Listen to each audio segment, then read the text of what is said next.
man speaking in the city square, trying to tell somebody that he cares.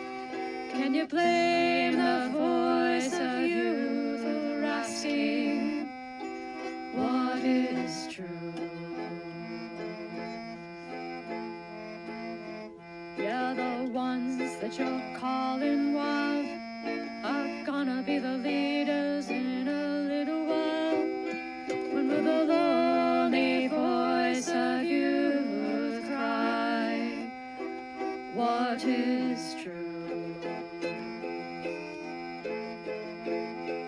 This our world's waking to a newborn babe, and I solemnly swear it'll be their way.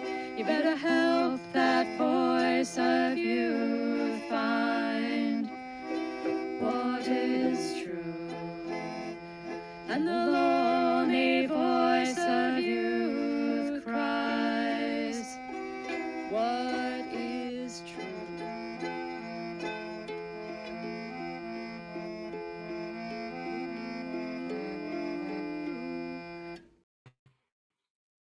All right.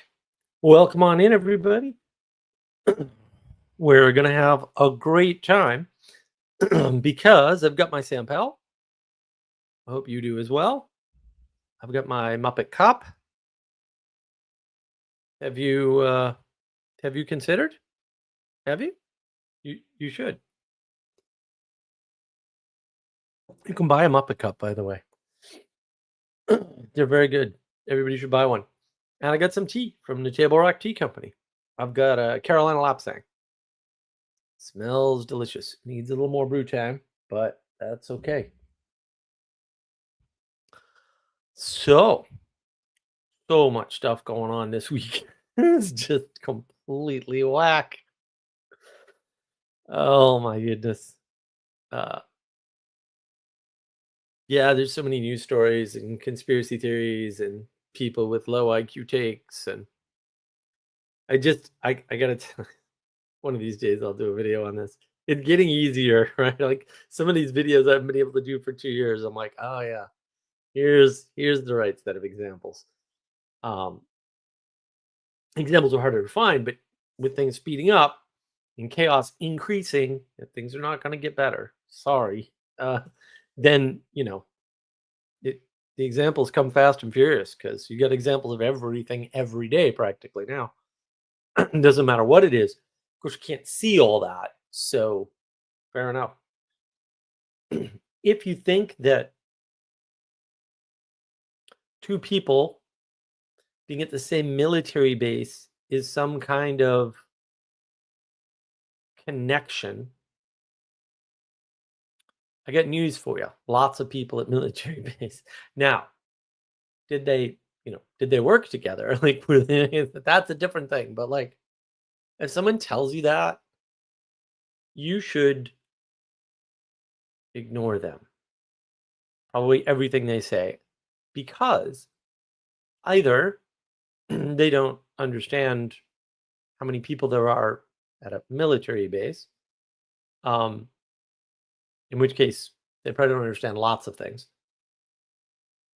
or they're trying to sell you something. That's always possible. It's trying to sell you some concept that they have.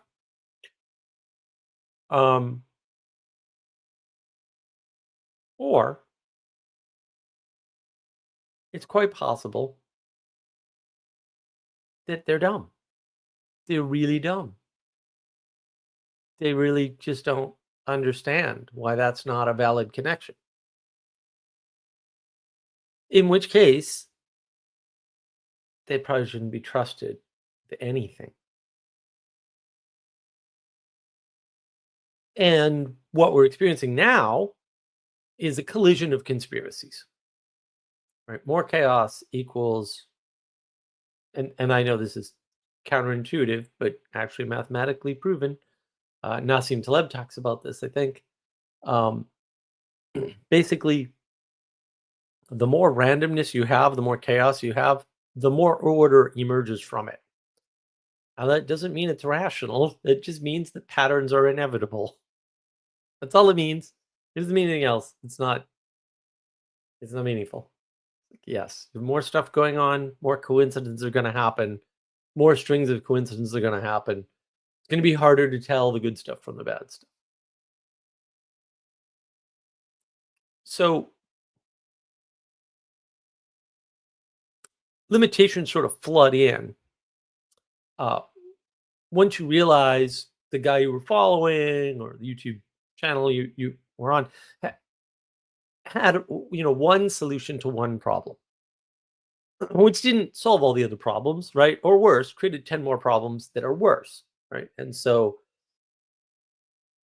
the big objection we've had going on is, well, punishing people is tricky because how do you know if you get the punishment right? So let's just not punish anybody. And then you get 100x more crime. Right. And so that was a solution. It was just a terrible solution. And so we see this flood of people sort of outside their lane, so to speak. So something I read actually today on Aaron McIntyre's Twitter. I man, he's another one of those guys. I'm just like, why? Why do you do this? He was quoting Curtis Yarvin, right? So these selective examples are now the norm, right? Curtis Yarvin explains that always and everywhere, the state seeks to shape the public mind. Um, A. So does everything else. The sun rises in the east. Same import. Gravity holds you to the ground. Same import. We're really not dealing with a high IQ take here. I'm sorry. Uh, B. That is the state's job. The state manages what public is and how to be public. That's what it does. That's its function. It's supposed to do that. So it's worse. A implied it was bad. B says either you're selling something or you're really dumb. I don't know which. I don't care. C established that this statement that you made about the state shaping to seek the public mind is bad. Otherwise, again, you're saying something equivalent to gravity just told us to Earth, or colors are real, or I have an arm, or we breathe air. And then we listen to these people, and I God save us from ourselves. Like, why would you listen to somebody making a dopey statement like that? And I get it. Like a lot of people were or are still fooled by these, and almost everyone's doing stuff like that now. I don't know the number of like Keith Olbermann's a famous one, right? Sports guys that went into politics, and I'm like, can't just apply the rules of sports reporting to political reporting for lots of very good and completely obvious reasons, but whatever. And then people follow them. I'm like, why are you following this sports person? And some of them don't even know sports that well, which is even worse.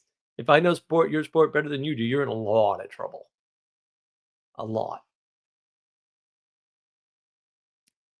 But, I guess if we don't have like a clear, good, true, and beautiful exemplar to mimic, we find something else.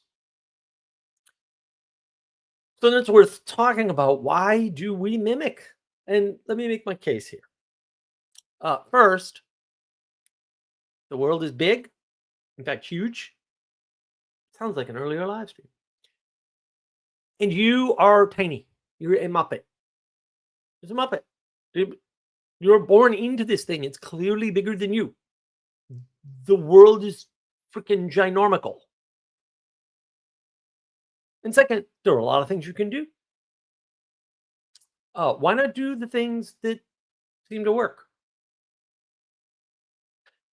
How do you know what works? Well, see what others do that works. Third, it's more efficient to copy things than make it for yourself from scratch. Fourth, well, looking at one thing at a time seems like a choice. You have to copy from something for all the things you do not want to pay attention to, or you cannot pay attention. So it may seem like, oh, I want to be successful, and therefore I'm going to mimic this one person, right? And that's a choice that I made about what I'm mimicking and my exemplar. But there's so many other things you do. You have to be copying those templates from somewhere. You're not self-generating most of the things in your life from scratch and sitting down and thinking about them all. That's not happening. And fifth, this mimicry, this copying of things, it already happened to you. You've already been doing it. Already. Too late. Your parents gave you models that you are still following. And those commercials about becoming your parents. Right. And how do you think you know how to act at a certain age?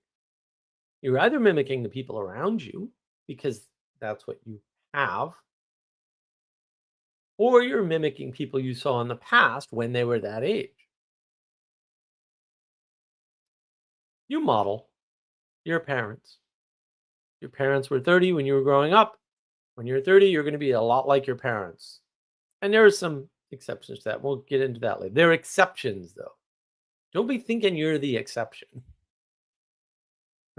By definition, most people aren't the exception, and that almost certainly includes you.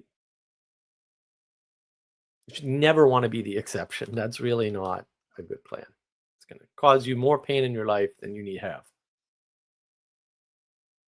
So, in essence, mimicry is a shortcut to making your own models, say from scratch, rationally, with your conscious mind, or however you want to frame it. Right? That's part of what it is.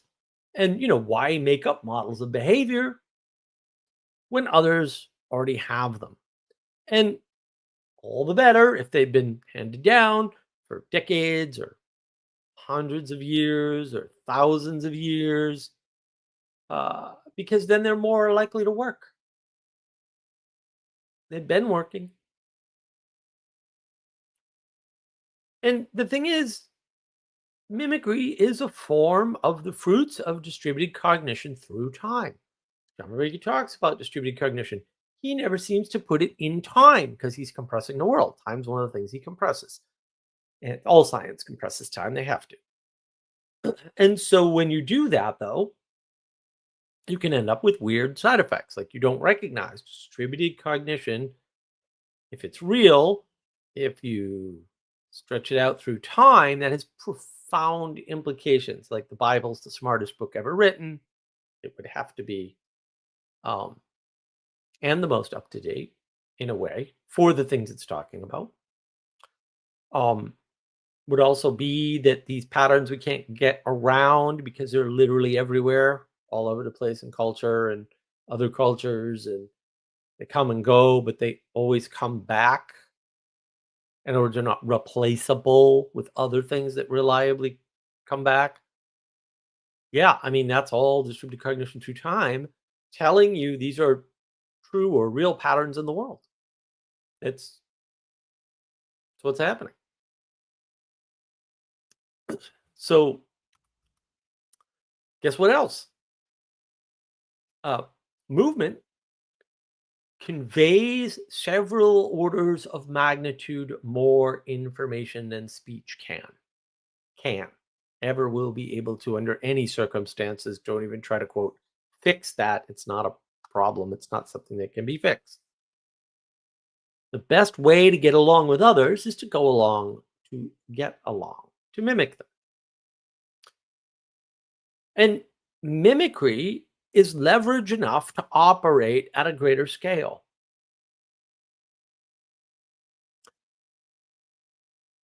Two people can't lift the boulder, but maybe four can. One person certainly can. You want to build a building? How many people do you need? A lot of that's just mimicry. How do you put out a fire with a bucket brigade? A lot of mimicry.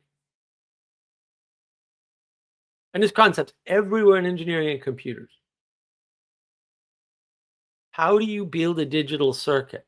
Well, with a handful of digital logic gates, ands, nands, ors, XORs, stacked up and then called something different, but also, right? What about engineering? Well, you take a wire, you take another wire, take another wire, take another wire, you keep doing that. And then you make these much larger wires. And you take a bunch of those, and you make a bundle out of them, and that's how you make a suspension bridge. Or at least that's one way. You're just mimicking the pattern over and over and over again.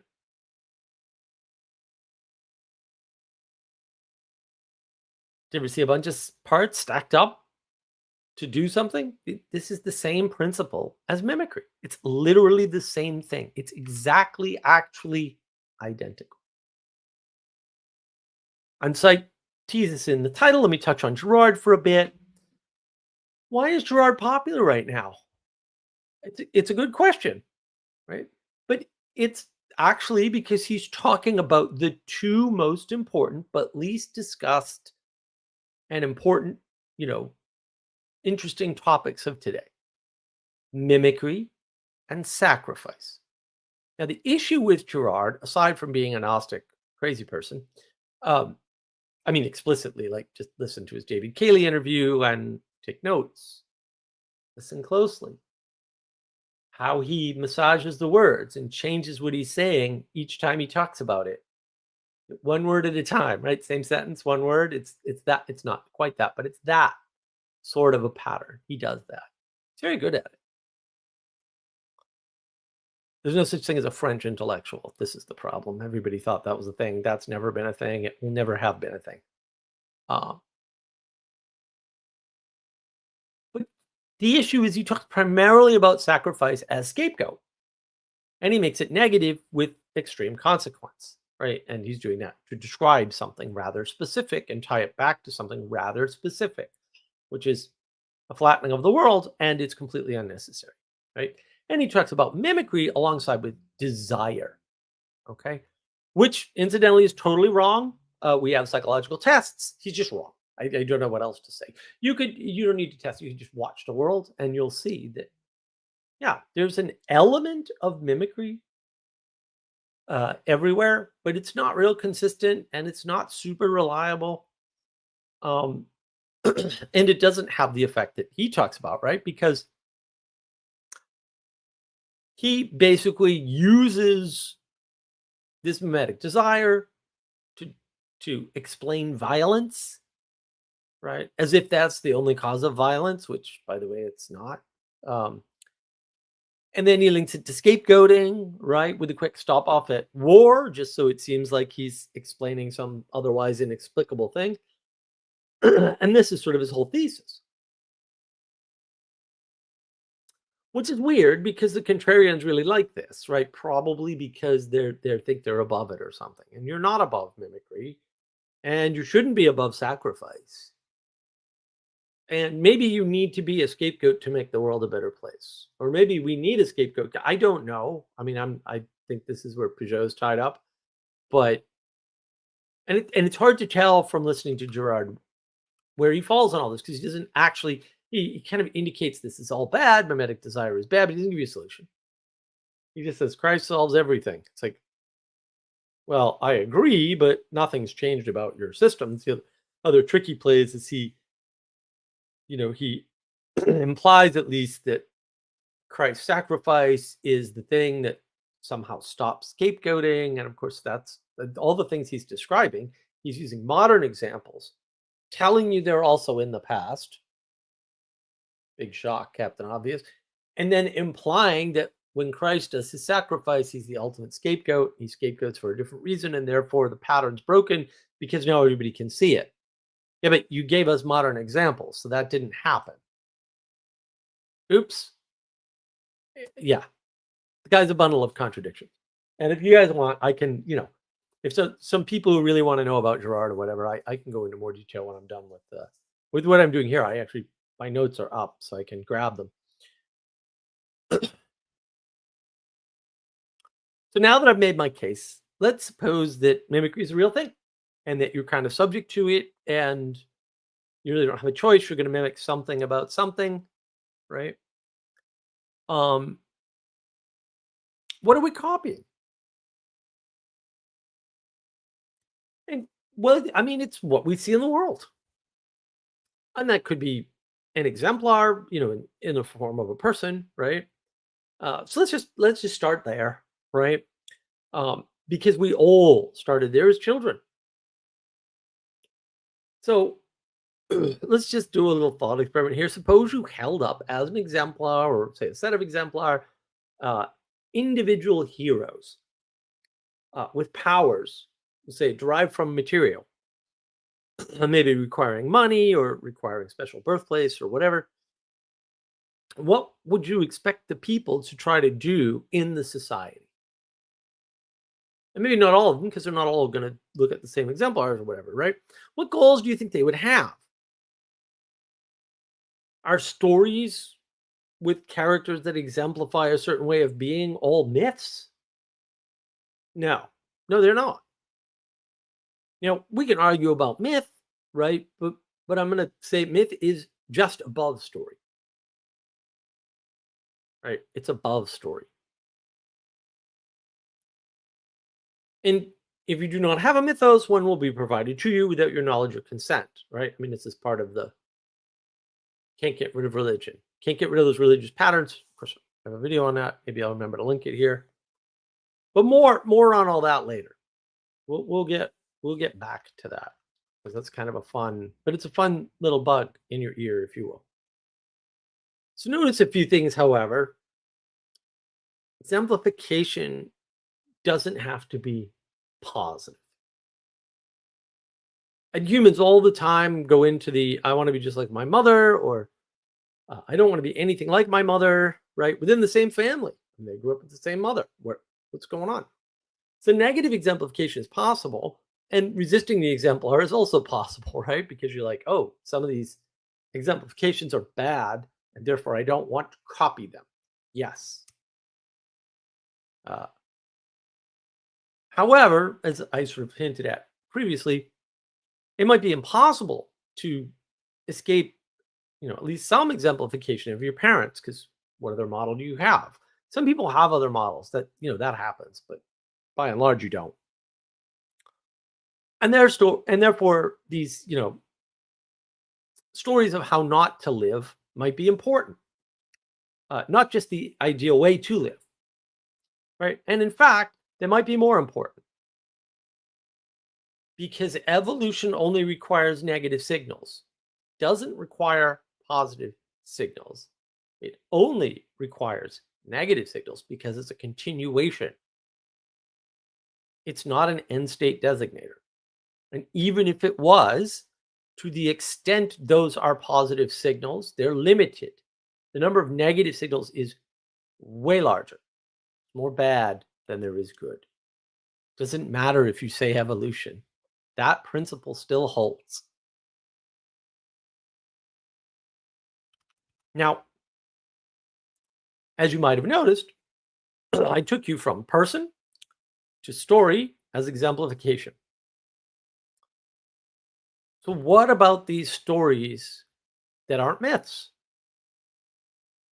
Well, it's just a lesser quality grand narrative at some point, and the grand narrative is just the story on top at the end of the day, at least as described, right? It's a common trick to leave out the requirement for something and pretend therefore you can do without it, right? That's the same trick that the socialists use. I have a video on that.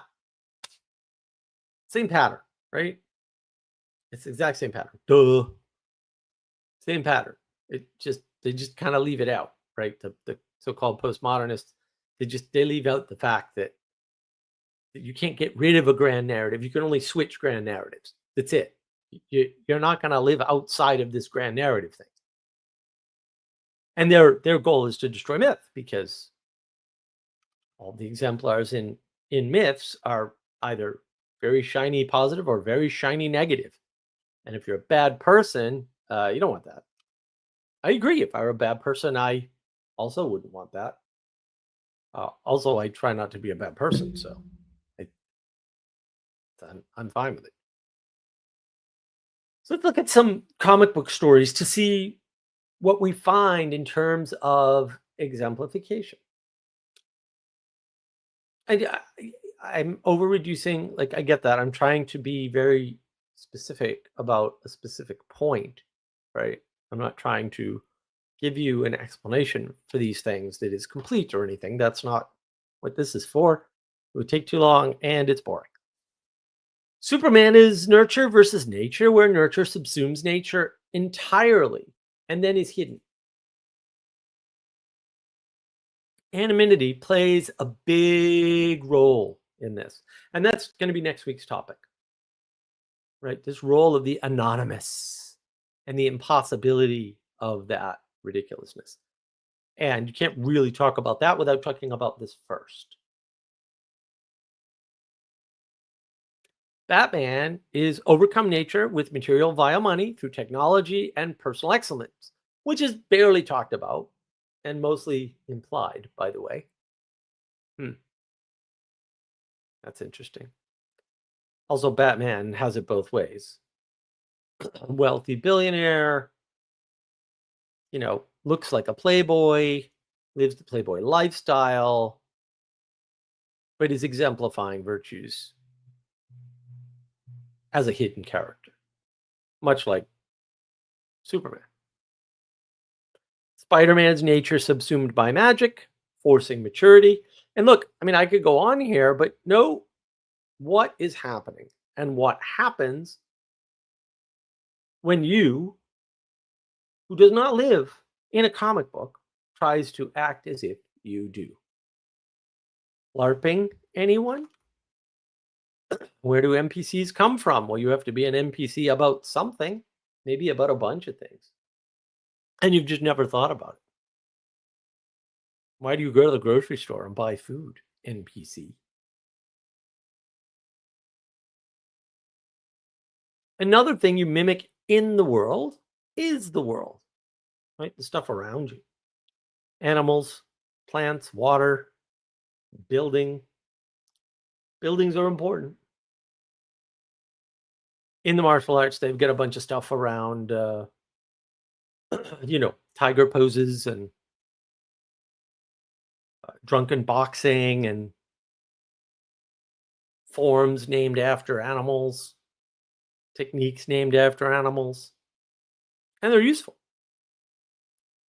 And it's the thing, what you see around you impacts you to a great degree. No exemplars of beauty? You won't be able to participate in learning about why beauty is important and how beauty is important. Your environment matters. It shapes you, right? Your environment shapes you. First and primarily, bigger and here first. Your environment was here first. Your environment is bigger than you are. And then you shape it. It shapes you and you shape it. It has a large effect on you. You have a small effect on it. Very asymmetrical. And hopefully for the better. But you best work at that. And it's nature, nurture, and environment. Oops. All that binary thinking destroyed in an instant. Oh. Is it not good? It's not good. All right. I need to continue this, but I have something I need to deal with first. I will be right back.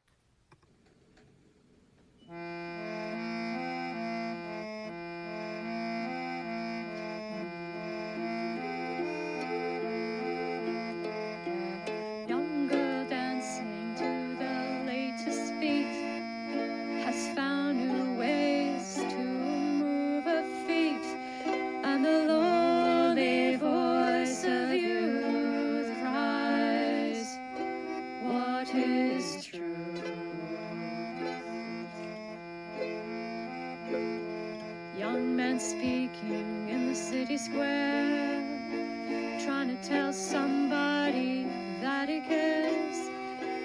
blame the voice of youth for asking what is true.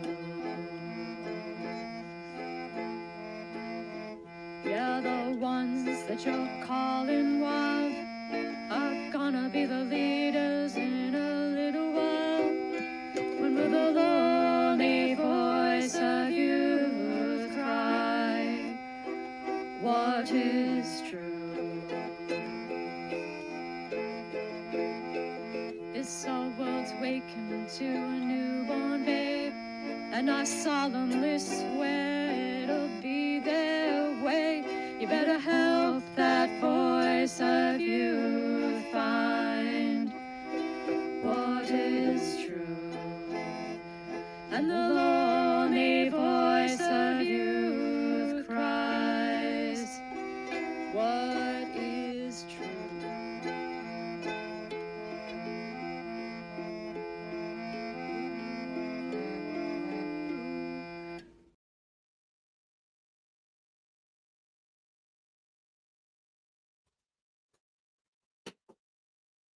And we're back. Sorry about that. Okay, now I'm back. All is well with the world. Let's have some water first.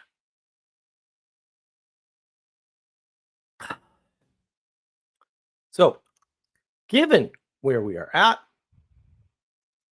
and what we've learned about mimicry, let me show you the problem of today from a different angle. So, in the age of gnosis, where knowledge is propositions is the highest value, we mimic propositions.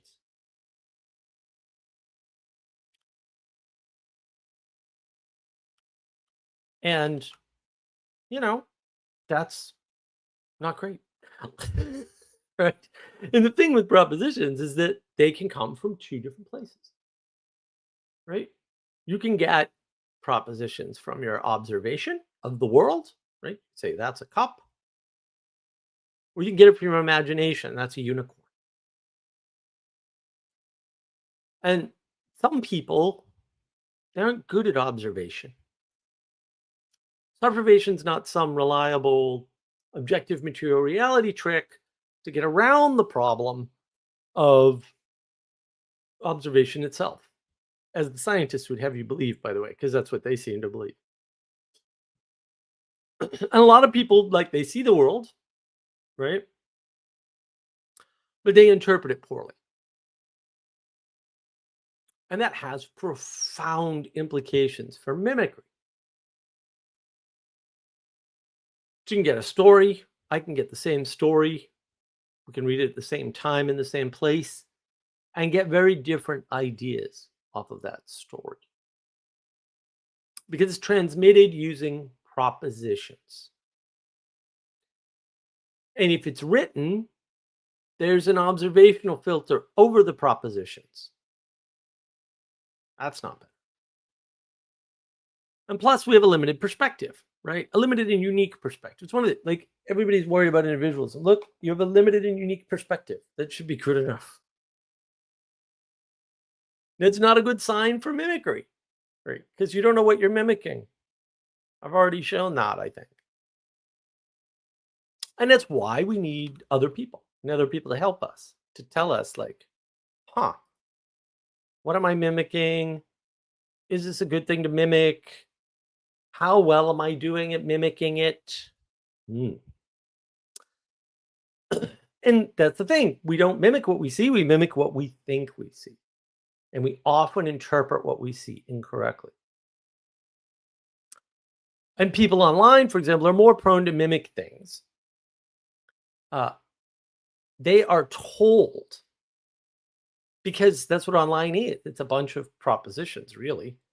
I mean, you can sit there and say videos aren't propositional, but they are. Right? And they're being driven by the propositions behind the person doing the video. Video editing may not be a plus. Right? You're getting a very curated view of the world. And the thing is, you're online, you've already got a rich imagination, you're imagining it in your heads that that's also in the real world, right? And then additionally, you can always mimic the wrong thing or mimic something good the wrong way or incorrectly. This is difficult indeed. And I think that explains a lot of what you're seeing. A lot of what you're seeing, as I pointed out in the beginning, is just people mimicking things poorly. And maybe a fun way to see mimicry is to realize that you can map story moves people right into academia using the following formula. White papers are their mythos, right? Using elite language or jargon, right? To convince other elitists to follow their story, come to the same story conclusions that they did. That's effectively what's happening in academia. And it's what Eric Weinstein complains about. Oh, there was a system and people gamed the system. So I know we need to get rid of gatekeepers. No, that'll get rid of the system. And then you won't have anything. Why don't you just get better gatekeepers? Right. The other reason why you need mimicry is because you can't destroy some system that's been built up over hundreds or thousands of years and replace it with something you thought up yesterday or you and your three smartest friends thought up yesterday. That's not going to work. Come on. It's a lot of what we're seeing that's causing the chaos. I'm just going to transition from sports into news reporting. No, you're not. That's absurd. Every once in a while, one person pulls it off, but are you mimicking them? Can you? Can you mimic Elon Musk? Because people always focus on his smartness. And I've said this before. I always say, you ever slept at your desk at work, under your desk at work? And they're like, what? No, I would never do that. I'm like, then you can't have Elon Musk's money, dude. It's not that hard. Silence every time, by the way, complete silence. Like, oh my God, the world doesn't work the way I think it does. No, it doesn't at all. You had a flat view.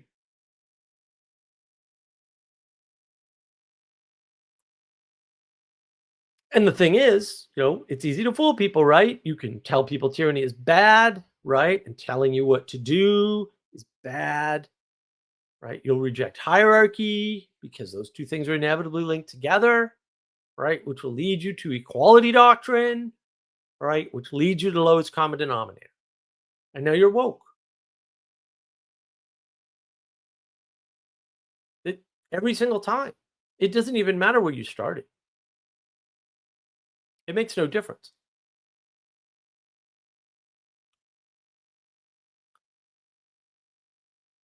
And there's all these patterns that people are mimicking sort of all the time. Right? A lot of people are doing charity anonymously to be better, but that's a lie. It's actually a psyop from Satan, for real. We'll go over that next week.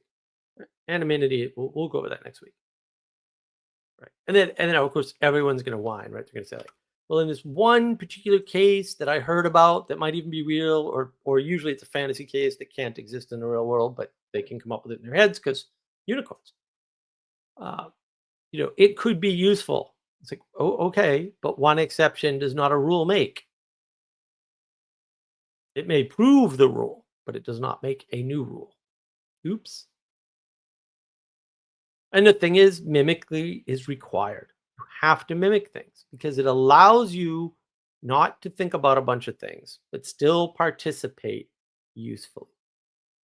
That's what it allows you to do. Inventing new sports is a great example of mimicry of a pattern.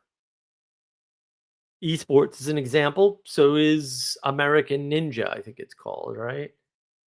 So it's some of these other things where they send people across these obstacle courses, right? It's sort of a mix between a regular obstacle course and a real sport because you've got medals, right? So always sometimes copying different parts and pieces, trying to put them together. Remember I said there's more chaos? Where do you think it's coming from? People thinking they can put things together arbitrarily. That creates chaos. We know what works and what doesn't work. And nothing works perfectly. And that's what everyone's arguing about.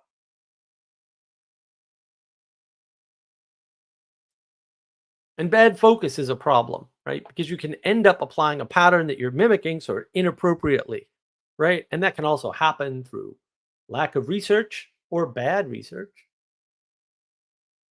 right?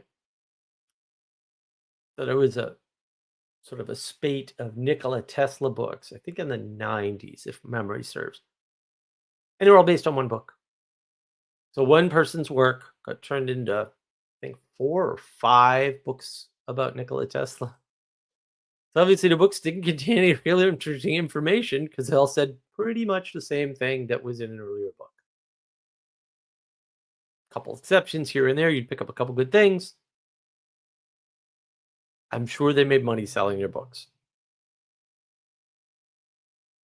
And clearly, look, you know, there's some instances where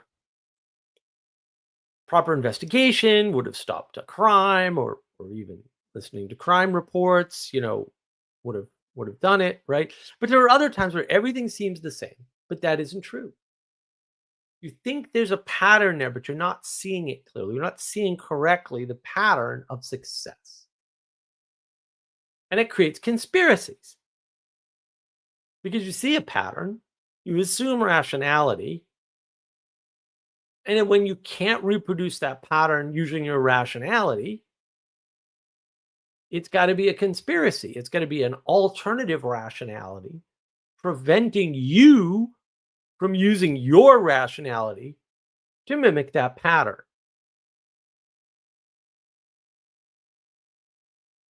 And that's a problem, right? And just because that's all you see doesn't mean that's all there is. You don't see Elon Musk sleeping under his desk. You don't see him getting $750,000 from his father to try a bunch of businesses that he failed at. So you can't pin his success on his quote high intelligence. I don't know if he has high intelligence. I have no idea. Never met the man. Wouldn't mind meeting him. I have a cool convo with him, but I don't know if he's smart at all. I have no idea. I don't even care. And the H-1B visa thing proves it, right? It proves a bunch of things. You can be really, really smart at business. You can be really, really smart at a bunch of tech businesses. You can even be a decent programmer because reports are that Elon's a decent programmer now.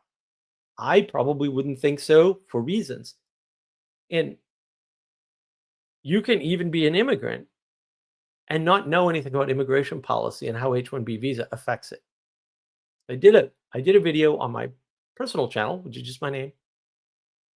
1.6 thousand views. All because I said H-1B. I didn't even do the SEO tricks on it that I use for navigating patterns, which do kind of work, right? The small boosts. I didn't even do that. Unbelievable number of views. I don't know what's happening. I know I have like well over 100 subscribers, like 125 subscribers on that channel. It hasn't moved in ages, right? Don't know how it got that popular, but very interesting. And it was just an example of perspective and limitation of perspective. And you can check it out if you want. It might be helpful. It might not. I mean, it's a rant. That channel is just for me to rant about everybody destroying my beautiful computer industry on me because they all suck and they should be in prison. Anyway, at least I'm not an extremist. Oh, wait, never mind. Look, if no one holds up the ideal in futility, like knowing it's not going to work, there's nothing worthwhile to mimic. Nothing. Elon Musk needs to be a super smart, superhuman, super person, as does Steve Jobs, even though Steve Jobs is definitely a scumbag. Part of the value of something that you should mimic comes from the difficulty. I mean, this is all throughout the myths and the fairy tales, right? The lazy people with power, it doesn't end well for them, right? Even if they're heroes, like they were born heroes, it doesn't end well for them. Mimicry is about trying to be perfect. Perfection, or the perfect idea of the thing, is what you're trying to mimic. And this looks like beauty and truth. And it could be both and still not be good, right?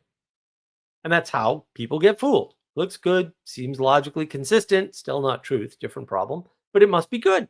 They just infer the third transcendental. That happens a lot.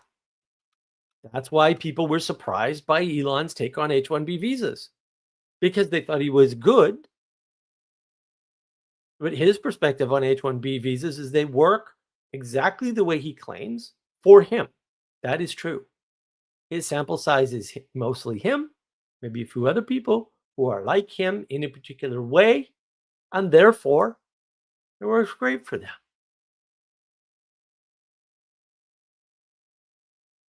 They don't think they're wrong, and they're not wrong.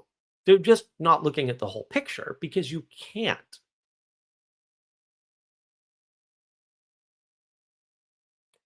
The thing is, like, old business models are still being mimicked.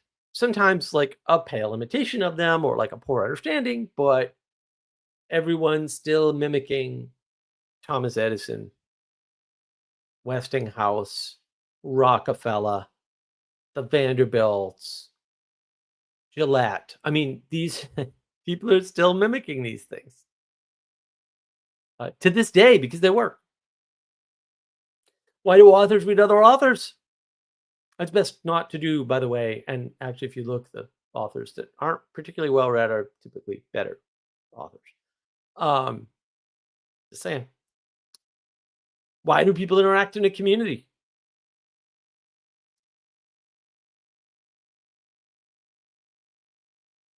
And this sort of screamer or screeching metal music is just people mimicking the early, good, well sung metal music. That's all it is. And YouTube is full of mimicry.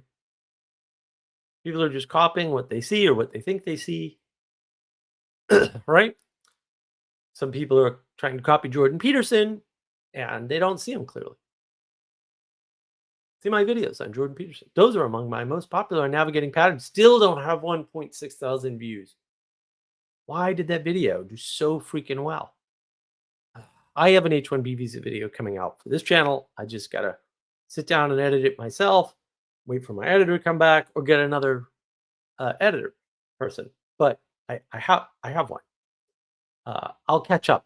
I've been catching up. I got a couple of videos. I got to edit the grand animation at some point. That's a mess. So that's all I have to say about that. Let me go through some comments here.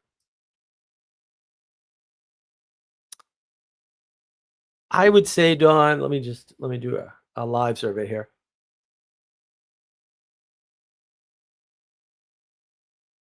I would say it's a very heavy smoky, but I mean, like at the bottom, it's all aftertaste really. The odor is stronger than the smoky flavor in Carolina Lapsang. It's quite a good tea. All their teas are excellent. Steve and Jennifer do an excellent job with their tea. Ixon scientists may have to try to compress time for their models, but it's another layer of flattening. Yeah, well, science is very flat. And when you flatten things, it can be very useful, right? Like get down to brass tacks, so to speak. Right. So if you follow the science, you're mimicking a flat model. Right. Right. And people say follow the science. What are you talking about when you say follow? What are you're talking about mimicry? Right. Don't do the math for yourself. Don't go look at the white papers on your own. I already looked at them all, by the way, long before this happened. So I already knew masks didn't work because that's been in the literature forever for anybody who looked. So of course you have to follow us. And again, the problem is that is technically correct for a bunch of things. He's back Call of Duty. Yeah, sorry about that. First time I've had to do that. So, hopefully it was the only time I'll do that. Although, probably not. Probably other things will come up in the middle of my live stream that I have to take care of. So,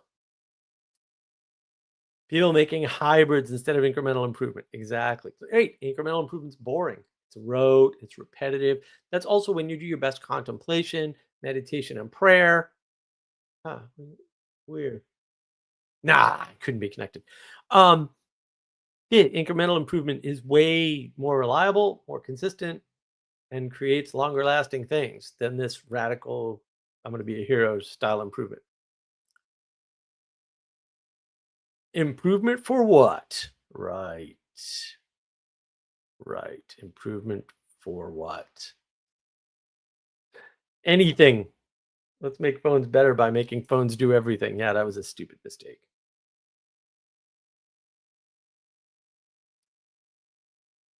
The meaning of life is more tech support. Yes. Well, if you make too much tech, it is. Tech support is the meaning of life confirmed. No.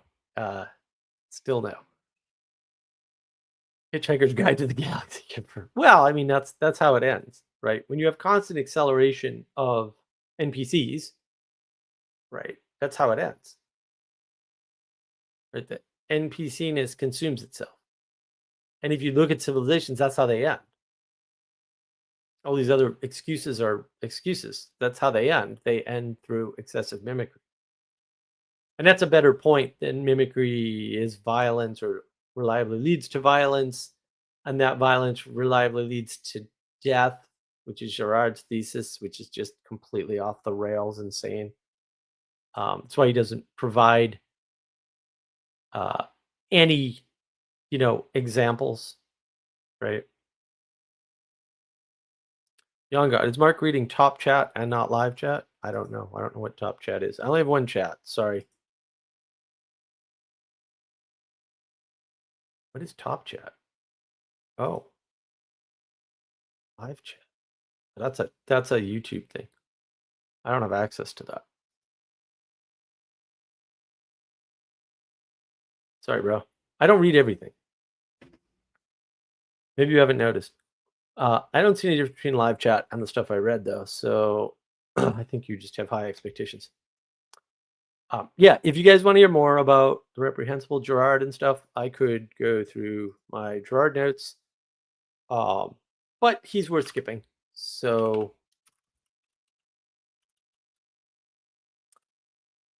if you want to jump in, feel free to do so. I will try.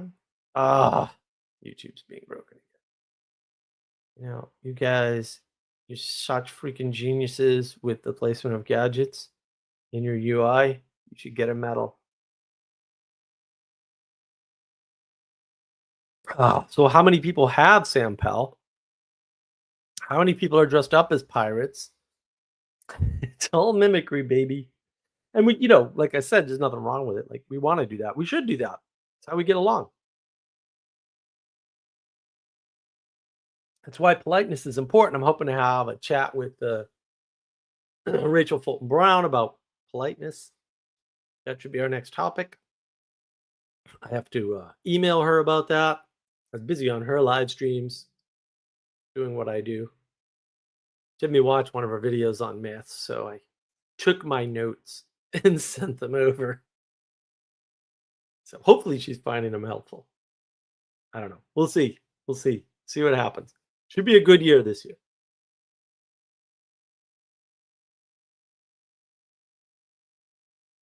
Sally Joe, how many people suspect Muppets? All of them, I hope. Muppets are everywhere. We're all Muppets. That's the problem. We're all trying to do stuff we can't do. Look at acting as a career. This is mimicry. Sometimes you're mimicking a real person. Sometimes you're mimicking a bunch of propositions on a page. Right? It's maybe the ultimate form of mimicry even. Doesn't make it good. I'm just saying. Doesn't make it bad. It just mimicry is everywhere. You'd be surprised. Once you start looking for it, you're like, wait a minute.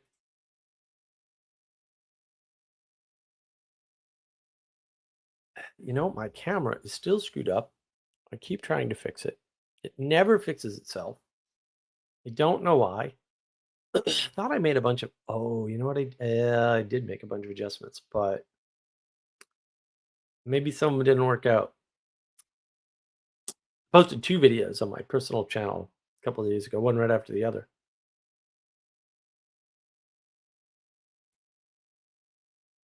Sally Joe, acting is the lowest of professions. Yes, according to the ancient Greeks, it is. But look, that's because deception's involved, and you have professional deceivers. That's why when people like take actors seriously when they make political statements, I'm just like, are you kidding me right now? These people put on a show for you by deliberately deceiving you. Why would you listen to and believe anything they have to say? I wouldn't. I'm just saying.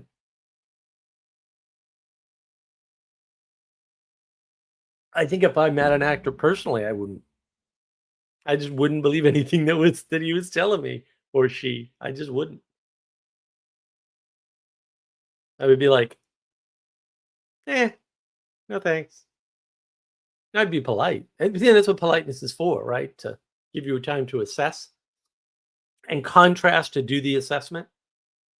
So yeah, I'm looking forward to the politeness discussion. It's gonna be good. You need a baseline. You need to set a baseline. You need a standing point and a starting point, right? To build a relationship with somebody, right?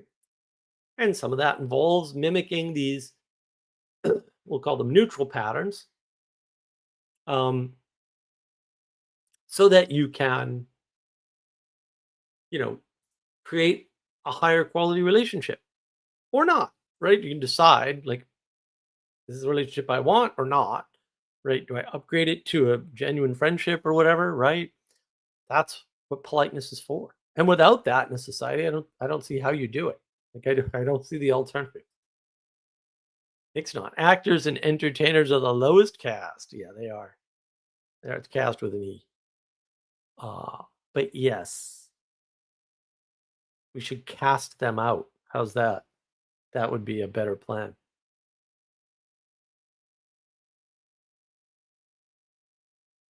But I can see the appeal of Girard, especially because Girard's a sorcerer. He's very good at it. Also, there's no such thing as non-reprehensible French intellectuals, as near as I can tell. So there's that. Everybody like lionizes France. I'm like, freaking really? Like my ancestors left to hunt beavers in the woods with no women. I don't know what to tell you about how good France was, but it couldn't have been that good. My goodness. You know the weather in southern France is like beyond perfect. Why would anybody leave? Only the Parisians. Only the Parisians could do that to peoples. Can confirm. Yeah, I don't know. I don't know. Girard is such a crazy person, but he's a good sorcerer, and he is talking about the two most important and undiscussed things of our modern age, or something, right? Of the I mean modern, I mean here and now, right? See my video on modernity, right? And the word modern and why it's so terrible. But the here and now, in the here and now, right in the here and now, sacrifice, right? And mimicry are the two big things, which is scapegoat and nomadic desire for him, but those are tiny subsets, like embarrassingly tiny subsets.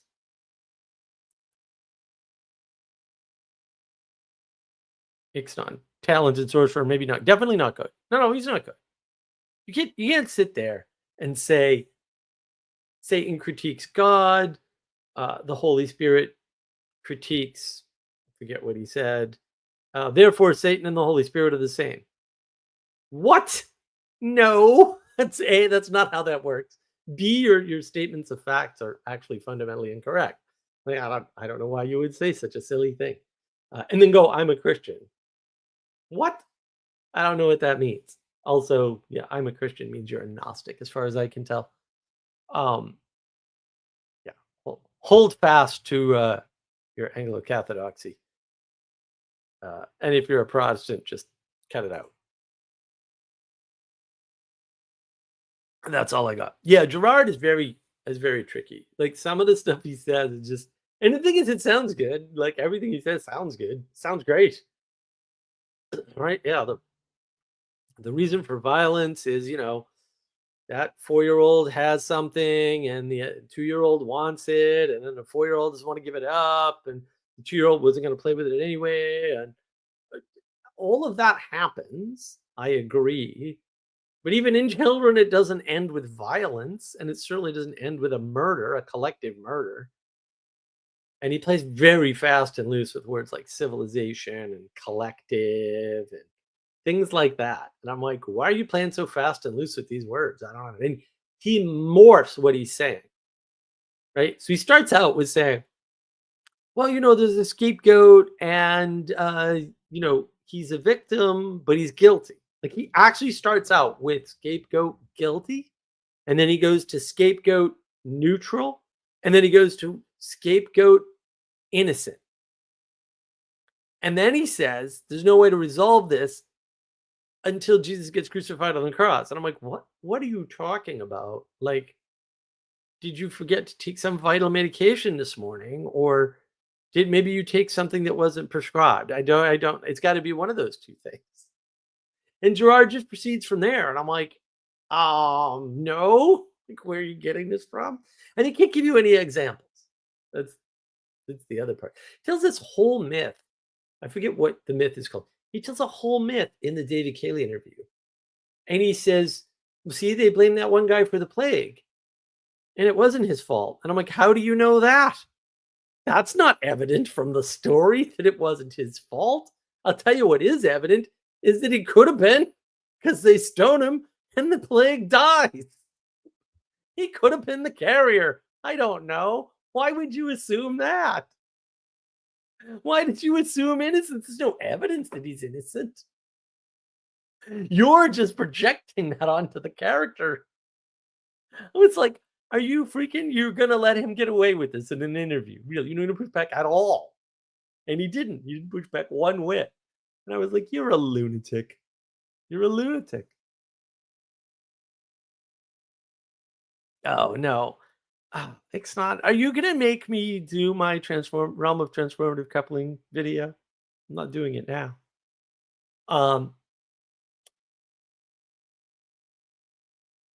I would have to synthesize that on the fly because I haven't put those two things together. And of course, no one can do such a thing. So I'll do it now. So the concept behind the realm of transformative coupling is that you've got the archetypes, and that's what you're trying to get to because they're the perfect ideals of whatever, right? They're an archetype could be a bunch of patterns, right? Or a bunch of exemplified qualities. Okay. The way the Catholics and the Orthodox do this is through the saints, right? So you couple to the spiritual realm through the saints. Pretty straightforward. I mean, there's other ways to do it, but for the sake of going with archetypes and with mimicry, you mimic the qualities of one of the saints, right? Whichever one you need the most, or however many that may be, 20, 30, however many flaws you have. So you mimic that, and that brings you closer, right? That brings you further up the ladder to God or something. So the transformative coupling is always related to the spiritual, right? So proper versus improper middle out thinking. Improper middle out thinking would be, we are the center of the world and everything spins around the center. You don't have to say everything spins around we or me, which is what you mean, by the way, because that's how your brain has to interpret it, because you have a single perspective on yourself, right? You have a single ultimate perspective. It still goes down to one, you. A proper way of talking about that, of middle out thinking, is to say, man is in the middle between heaven and earth and weaves or knits the two together. Right. And that's still middle out. And the reason why you won't make that mistake, if you're Anglo-Catholics, for example, is because you understand that it all started with creation and that being is good, right? Being is good. That's the justification for creation, right? God, who is good, wanted to create more goodness and being. So God creates being and a place for being to be, and then being itself, right? Boom. What is that being? Oh, that's the middle. That's the center of the world that knits heaven and earth together. Okay? So, why is that important? Memes can't do that, right? Memes go up into the realm and then fall straight back down again, right? Because they're just word plus picture or something. And so they don't make it through the transform. I mean, maybe one or two of them could, right? Let's not deal with exceptions. I know there's exceptions to everything. That's also called imperfection, by the way. Just to let you know. Like a single system to rule them all doesn't exist, and therefore the world is imperfect, and therefore bringing up the fact that any system is imperfect is like saying gravity exists. Like this is not an interesting fact of the world. So memes don't go anywhere, right? Because they don't communicate reliably, stably, and consistently, especially not across time,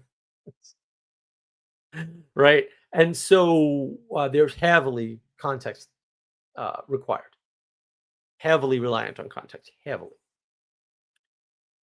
What you want to do is mimic a pattern that's lasted. Now, patterns that last, from your perspective, have to be patterns you don't have human living exemplars for. The saints. Just one example, right? Patterns from stories that you've heard, right? That would include patterns from books or unfortunately comic books, right?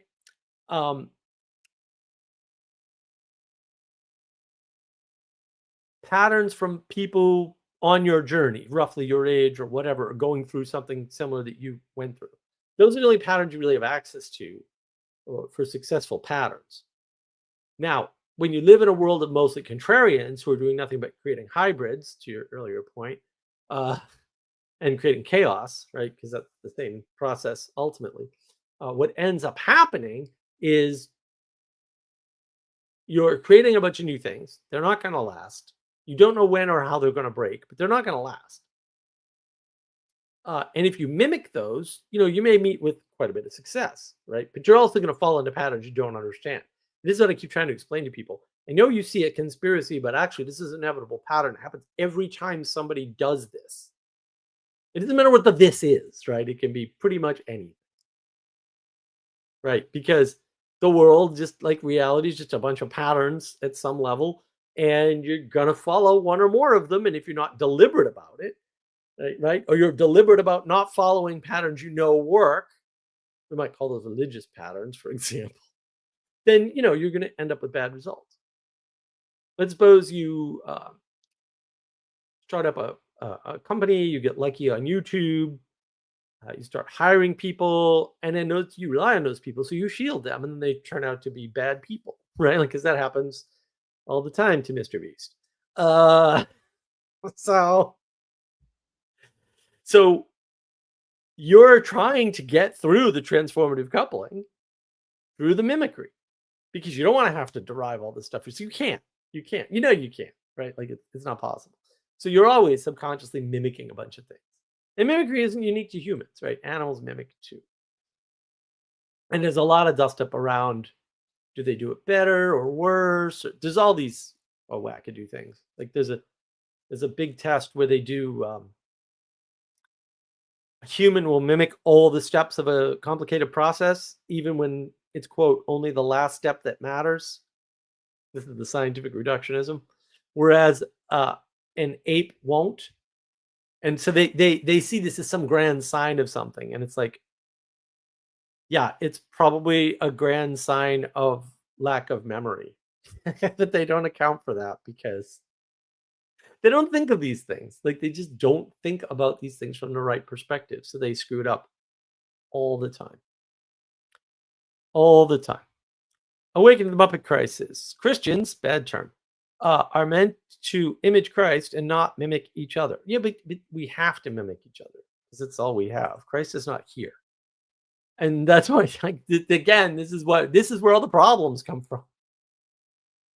Like mimicry doesn't solve a problem. It's just the way we are. And yeah, we're supposed to mimic Christ in all things or something, right? Isn't that? But A, you can't. B, all you have is a translation that you're necessarily interpreting. Right? You have a interpretation that was written down, that was translated and interpreted, that you then interpret. Like there's a lot of fuzziness in these things for that reason, right? Um, oh no, we're gonna get into theological arguments. Ixnam, Paul did say, "Follow me as I follow Christ." Yeah, I, I think you can mimic the saints. I mean, that's what they're there for. So, and this is the problem. Like, you need exemplars and sometimes very specific ones because you can't. We're gonna do hold the whole image of Christ in your head all day so that you can mimic every. That's not happening. This is that empathy trick people play. Empathy is real. No, it's not. Empathy is an idea of arrogance and condescension. Well, not condescension. Um, arrogance and superior caste. That's what empathy is. Unless you're a mother with a child under the age of 5, then you can empathy all day long. Totally valid. So we kind of miss that part, right? And you sort of got to work on yourself in pieces sometimes, right? I don't know how many at once. It sort of depends on you, but you got to work on yourself in pieces. Just is what it. I mean, it's the way it is. So there's not much I can do about that. And these are the problems we're dealing with, but these are all the problems of religion that religion deals with.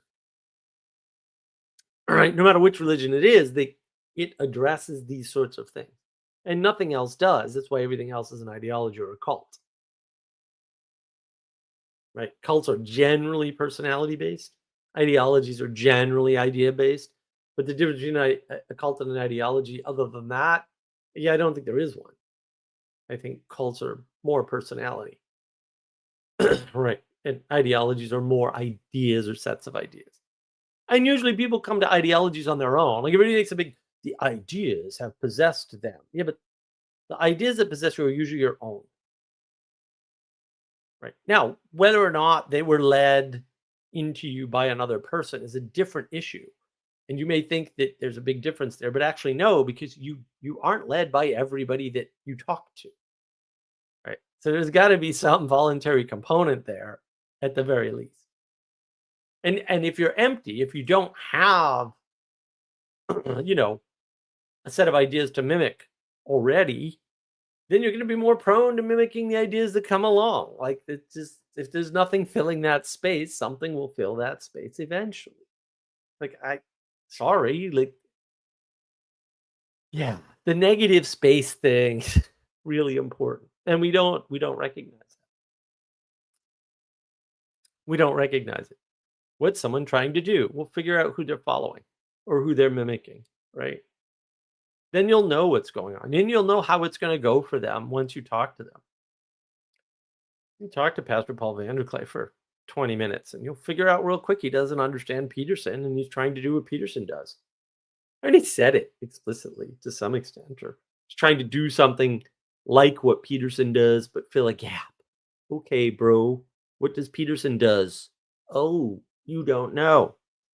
You maybe have some of it, right? But the magic's not there. You got to understand the magic. Because I'll tell you something, Peterson does some interesting magic. Real interesting. And I do have videos on that on the channel. So check it out on Navigating Patterns. See the videos on what Peterson did.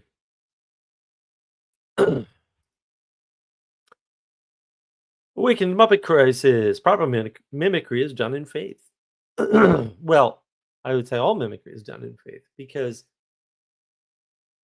you don't know if it's going to work. I mean, you mimic your parents because you have no choice, but you don't know that that's going to work.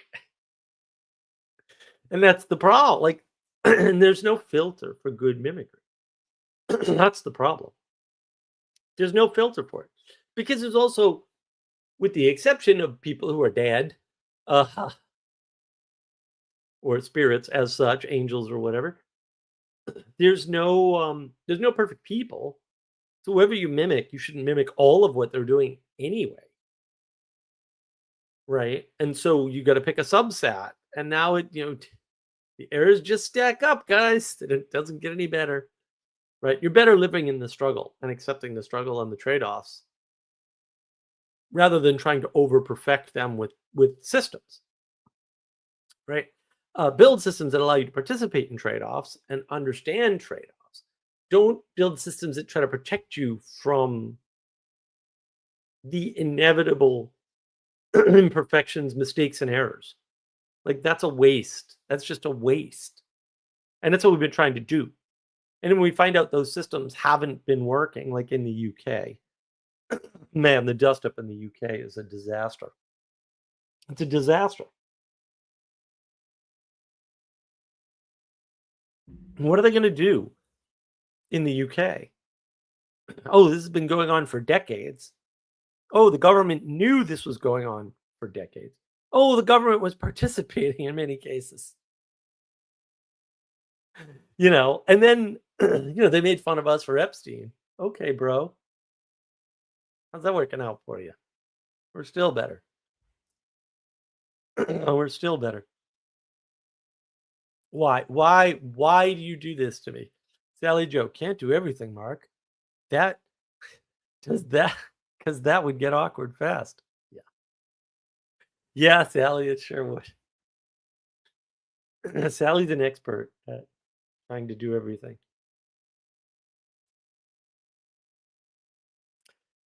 He's an expert at it. And it does get awkward pretty fast, especially when everyone's telling you, no, don't. We don't want to watch. It's poor Sally. Poor me. Oh, poor me having to watch that train wreck. It's better now though, so and that's what people don't want to do is the hard work. The hard work is often just watching the train wreck after signaling the train to stop and it not stopping. Yeah, that's the hard work. Everything else is easy. Watching it all unfold, watching people get stuck in their little mimic patterns and then they can't get out, and you're just like, on my early model videos, that playlist, we've got articles about that on the Mark of Wisdom. If you don't want to watch the videos, um, that's actually super important. Sally Joe, remember that one time you said don't get a Twitter account? That was hysterical. That was completely hysterical. Manuel and I were both sitting there saying, Sally, you don't need to be on Twitter. You don't want to be on Twitter. You shouldn't be on Twitter. We'll tell you everything from Twitter that you should be exposed to on Twitter so that you don't need an account.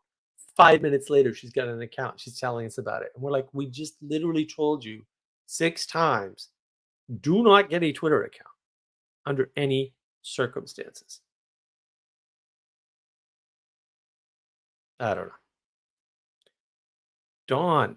I asked Jacob if the grooming gang story is exploding now because JBP interviewed Tommy Robinson, and he said no, it's because Elon Musk just found out about it. I mean, it's entered the zeitgeist. It's both. I don't know what. Jacob doesn't like woo, I'm sure, so he doesn't get it. um, who broke that open? Was it Tommy Robinson? Was it Sagan of Akkad? Was it Peterson, or was it Musk? All of them did it though, right? Like, it's from all of them. So Joe, I was just so convinced you said get one. Literally told you not to do it in no uncertain terms, both of us, independently and together, several times, like half a dozen. And somehow out of that, you managed to get one anyway. Unbelievable. That was funny. That was completely hysterical. Completely hysterical. I bumped my thing. Oh no, I'll never get it back. It will never be straight again. I'll fix it later. It'll be fine. Oh my goodness. Yeah. And when you like, mimicry is so useful because it saves you so much time. And AI is all mimicry. The whole thing. The whole thing.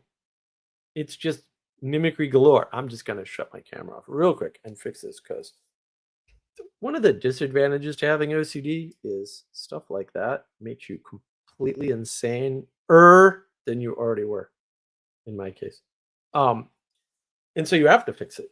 Like, you have no choice but to fix your You're a monocle when you bump it and it goes crazy on you. It's just it's a requirement of life at that point. There we go. Okay. I should probably update that picture, huh? Where's my camera? There it is. Okay. Yeah, much better. Now it's fixed. It's not like sitting off in my peripheral, my excellent, unfortunately excellent peripheral vision where I see every little inconsistency and movement. I have to convince myself not to get too distracted. Oh my goodness. I just notice everything. I was in the bathroom the other day looking for a brush, a little tiny brush for my razor, the speck of black. And I'm like, oh, that's a brush. And I was right. It was behind like 4 things. And I'm just like, I don't think other people can do that. How unfortunate for them. Just got my brush and cleaned my razor. Ixnay. Are you crazy? Don't go between them. Go between them? Are you crazy? Indiana Jones on the Last Crusade. Yeah. Yeah, yeah. This, I don't know. I was thinking about this earlier too, because I've been rewatching Bab 5. And it came up today. Tic Tac Toe came up today somehow. And I was just like, this is all answered in old movies. Like, I don't, why are we, Bab 5 is great philosophy. Oh my God. Such good philosophy and religion. So good. So good. Dawn. I allow myself to read stuff on X and click on the heart. I mean, no posting and no commenting. Still not sure I should be there at all. You should be to read all my awesome posts on X and become enlightened. Somebody on X was like, this happened like this week too. They were like, you should put together a compendium of your Age of Gnosis quotes. I'm like, bro, I already have one. And he's like, oh, like, yeah, we're on it. That's gonna be Substack articles someday. Actually, I was looking for a bunch of stuff because I'm working on my book. I did not finish by the end of the year, but I'll finish soon enough. It's good to have goals. Aim high, fall far. That's a good strategy. And I found my Age of Gnosis Substack draft, which I wrote, probably 9 months ago or something silly, and worked on it a little, whatever. But now I'm like, oh yeah, here it is. Now I can fire up the Substack and get my Age of Gnosis stuff together, and because now I have enough of it, I think I can probably. Is there anything else I need to frame? I think there's anything else I need to frame that I don't already have planned for the live streams or the recorded videos. In other words, it's all stuff I've thought about. And by thought about, I mean figured out how to convey to people that don't get anything. Because that's really what I'm dealing with all the time. Because I just look out and I go, how did you not know it? Like the H-1B visa thing really bothered me. Because I'm just like, and the number of not serious arguments. The number of mini arguments I got to in the comment section of my personal channel. I'm like, no, bro, you aren't hearing what I'm saying at all. Like, it does do what they say. They are correct when they say the workers here are lazy. That is actually true. But also there's misaligned incentives. So you've got to account for all that. And the bigger argument we need to be having about everything, or discussion about everything, is trade-offs. Is it worth having all the best people here, in theory, in an ideal world or whatever, if we bring in, 10% of our population from India or something, right? Like if we augment our population by 10% with people from a single other culture, is it worth it? And that's the problem. Like nobody wants to have that conversation. That's the conversation we need to have. But first we need, Elon needs to know, bro, I get that H-1B works for you, but it's not working for a bunch of other people who aren't you. And that's that's the problem.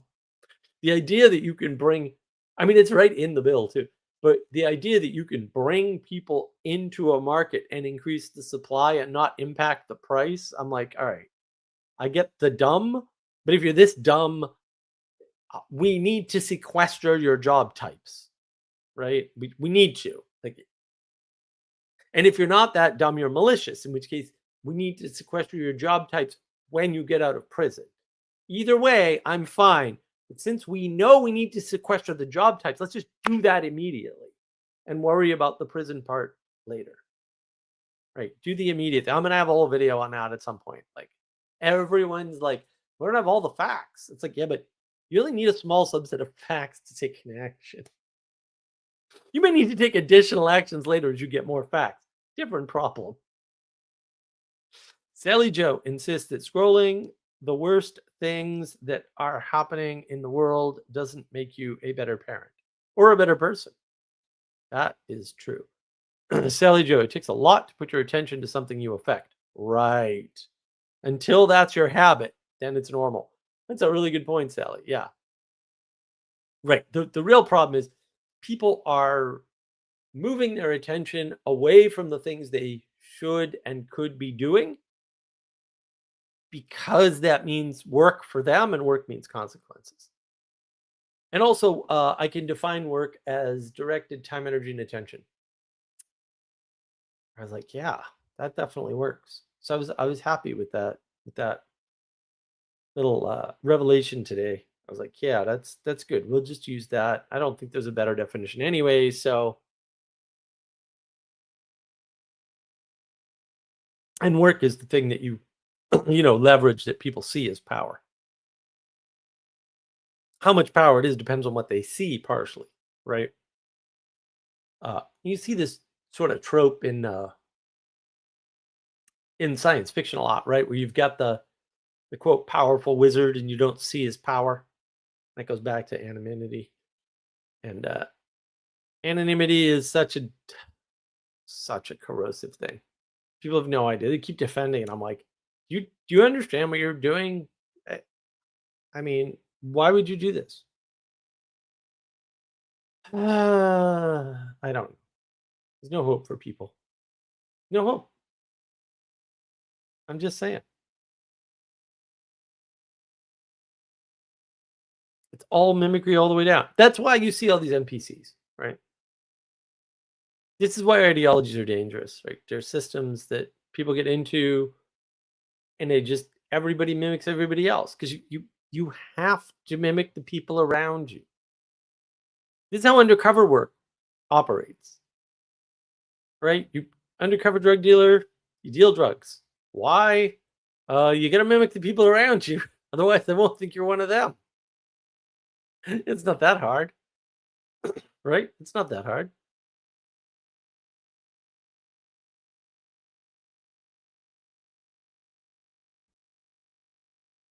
But yeah, that's how it works.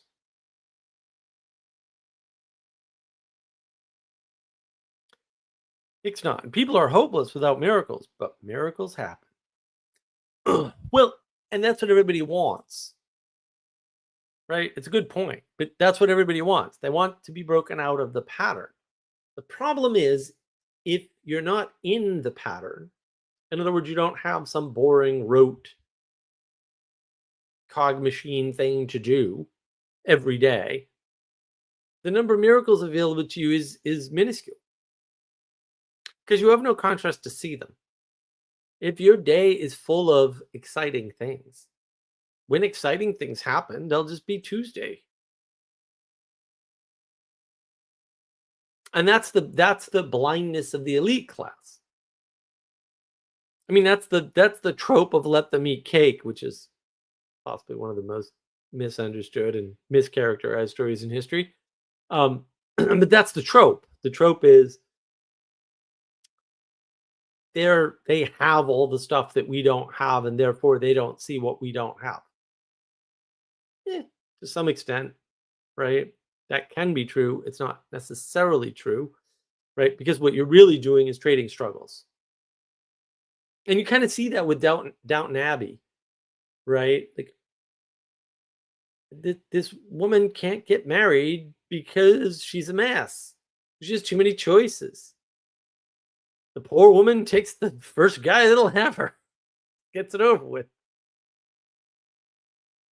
right? Because the choice strategy doesn't give you better people on average, but it actually gives you worse people on as studied. This is the other thing.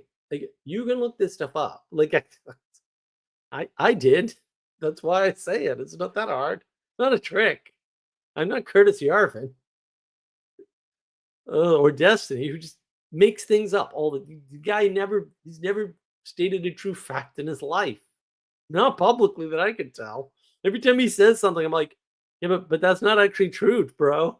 That's it's gamer true. Right. Ugh. I game 10 hours a day. Okay, then you probably can't know anything about politics. You're spending all your time. I don't like boring jobs. You're spending all your time on video games. These video games are boring, really? Come on, come on. How many video games are there? There can't be that many anymore. Really? Nuts.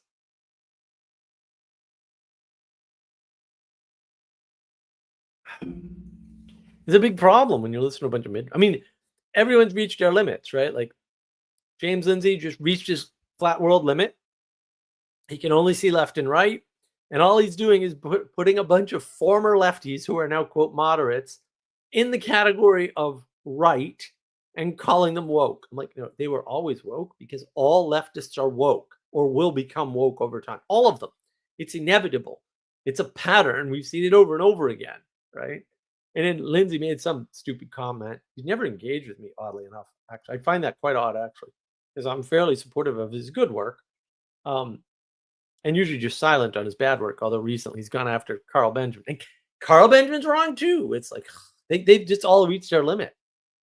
They've reached the limit of what they can understand or what they've spent time understanding. And now they're just smashing into each other, right? And so where you saw unity, H-1B visas really highlighted this, right? You see all the division now, right? Because those flat worlds are colliding into one another. They're colliding. Awakening the Muppet Crisis, sexual revolution equals worst form of mimicry. I mean, all these things are damaging. Was it the worst? No, I think whatever drove it to happen was the worst. The mimicry is not optional, right? The thing is, we have to acknowledge it. If you live in individualism land where you think the individual is the center of the world, Jordan B. Peterson, this is for you, right? You're middle out thinking in a bad way. Because if the individual is of primary importance, then the sexual revolution is correct. Unfortunately, we know that's not true because we've seen the results. And that's where everyone gets confused. Like, that's the thing. I don't know why they get confused there, because you would think, oh, the data's in, right? But I mean, people do climate all the time. Al Gore's book was wrong. All the predictions in it were wrong. Every single one of them was flat out incorrect. And we're still talking about this. Every single model, every single prediction, every single thing to come out of those climate retards was wrong. All of it. It was all wrong. We've got all these pictures of, all of these various places, right? In the ocean, and there's no sea level rise for 200 years. None. It's just like, I don't know what's wrong with you people. And we get a bunch of more recent stuff. Like, here it is in 1950. Here it is today. Do you see a difference in sea level? No. That's because there isn't one. Right? Oh, man. Sally Joe. Video games are like jobs, except you get fake internet achievements and pay to earn them with your soul because they are pure Satan. Tell me how you really feel, Sally. Also, I don't think you're too far off there, for sure.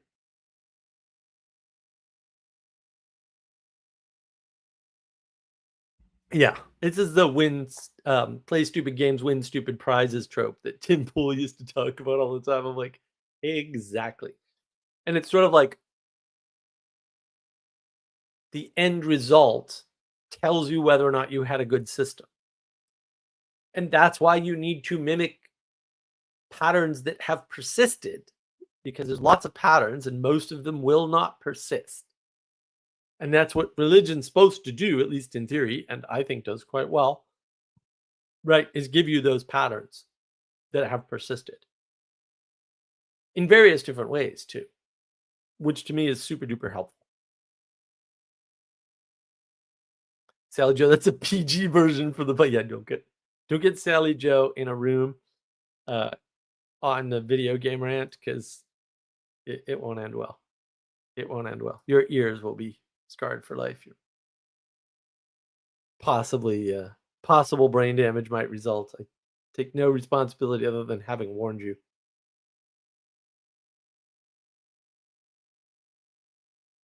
There are few things worse, because people mimic the video games. How do you mimic a video game? Well, you've got this clear set of rules. It's totally consistent and reliable, or way more consistent and reliable than any set of rules in we'll say outside of video games. How's that? And then you expect the world to be that way. And when the world isn't that way, you get very upset. Very, very upset. Also, all of your feedback in a video game comes from the environment. It doesn't come from other people. Right? And so now you're not used to getting feedback from other people. And that makes you look autistic. It doesn't make you autistic in that way, but it makes you have the symptoms of autism.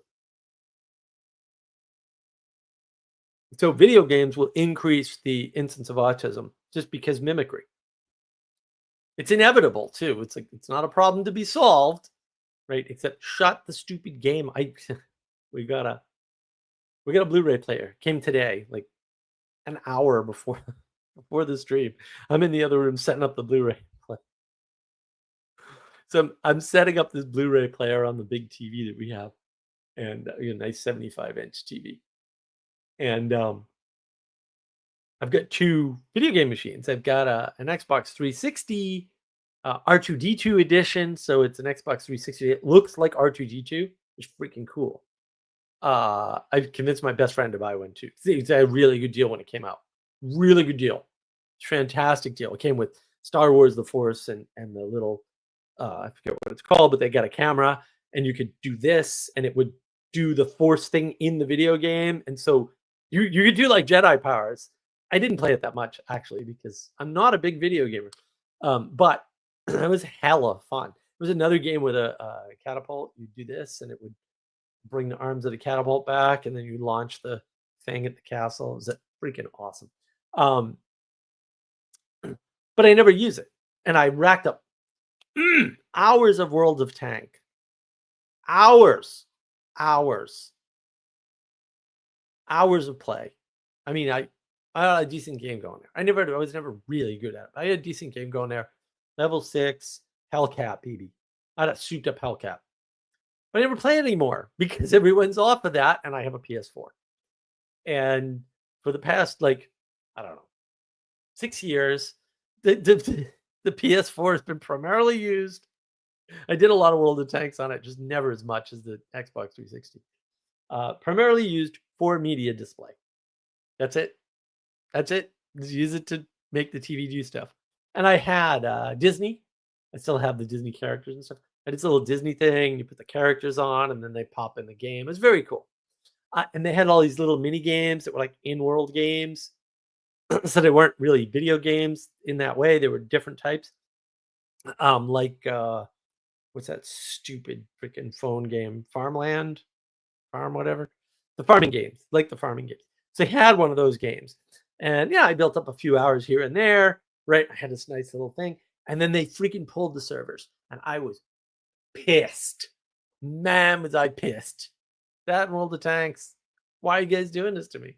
You couldn't transport your tanks from Xbox 360 over to PlayStation. All that time wasted.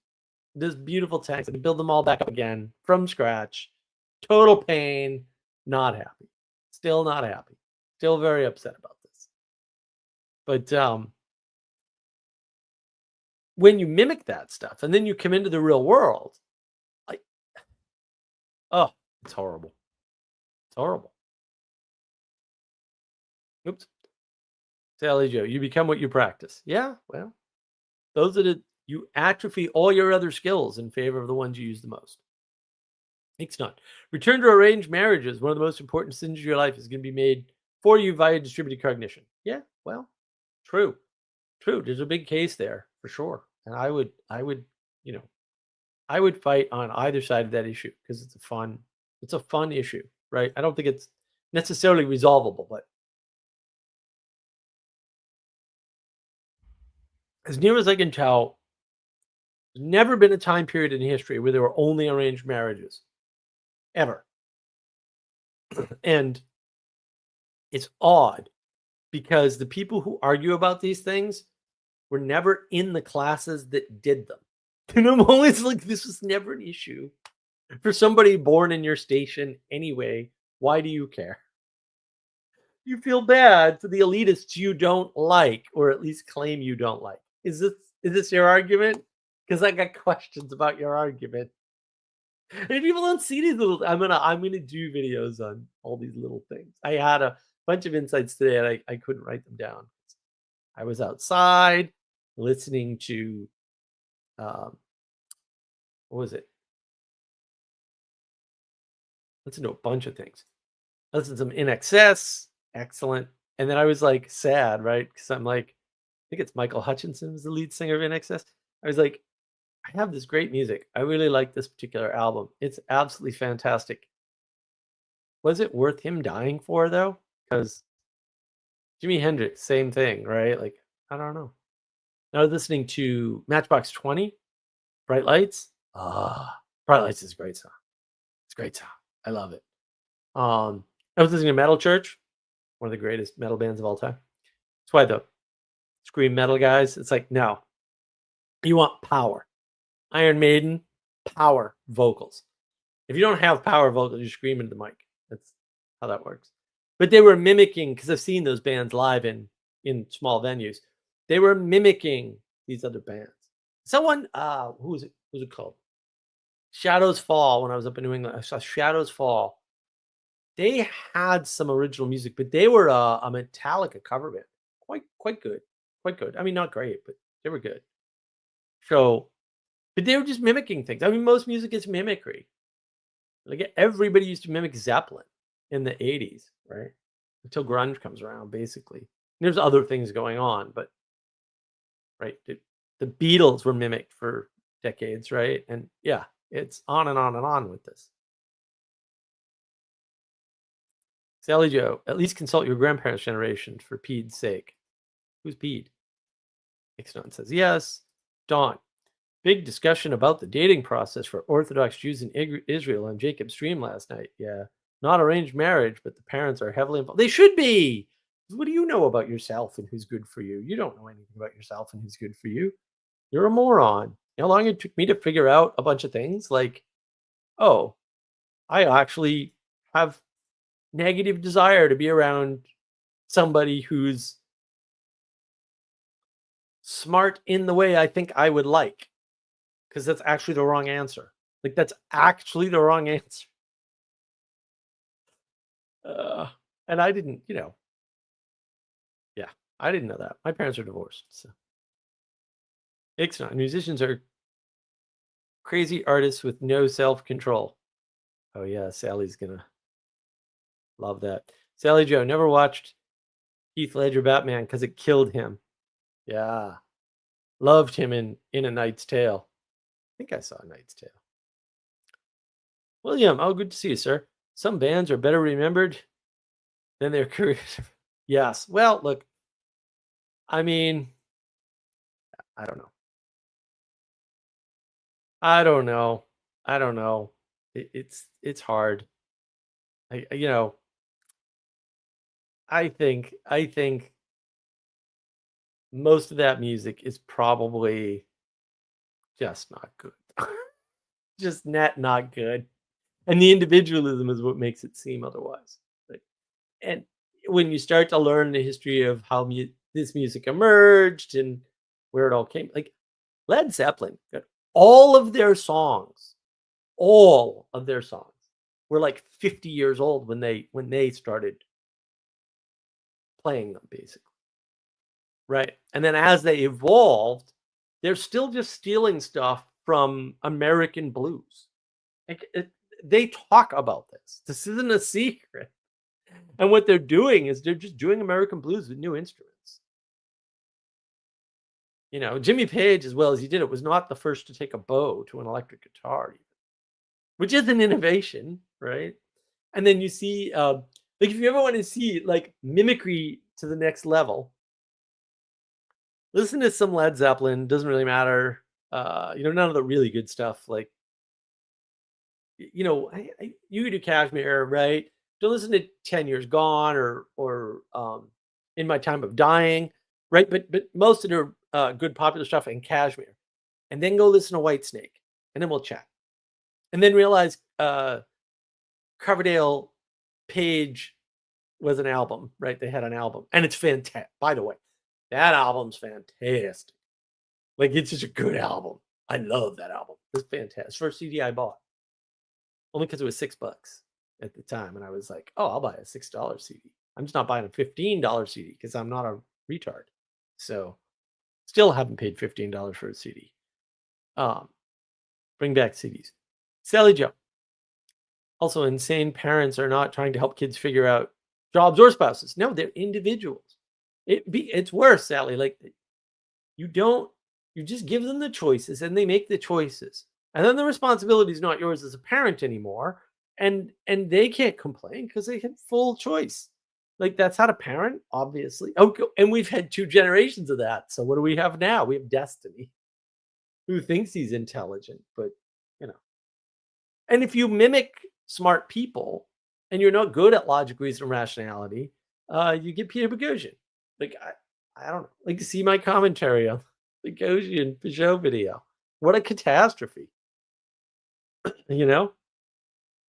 What a mess. Poor Peter. Man, I'd love to just sit down and have a pizza with Peter and like chat or whatever. I would equally love to destroy him in a conversation, but different kind of love. I'd rather do the first one and never do the second one, but also I'm open. I'm open to the second one. Oh, the poor guy. Like, you're not good. You're just not good at what you think you're good at. That's all. You just amateur time. Amateur time. And a lot of that is mimicry, right? Oh, this is how it's done. Why is James Lindsay stuck? He's mimicking a pattern he used before that was successful once. And it wasn't his pattern. 3 of them did it.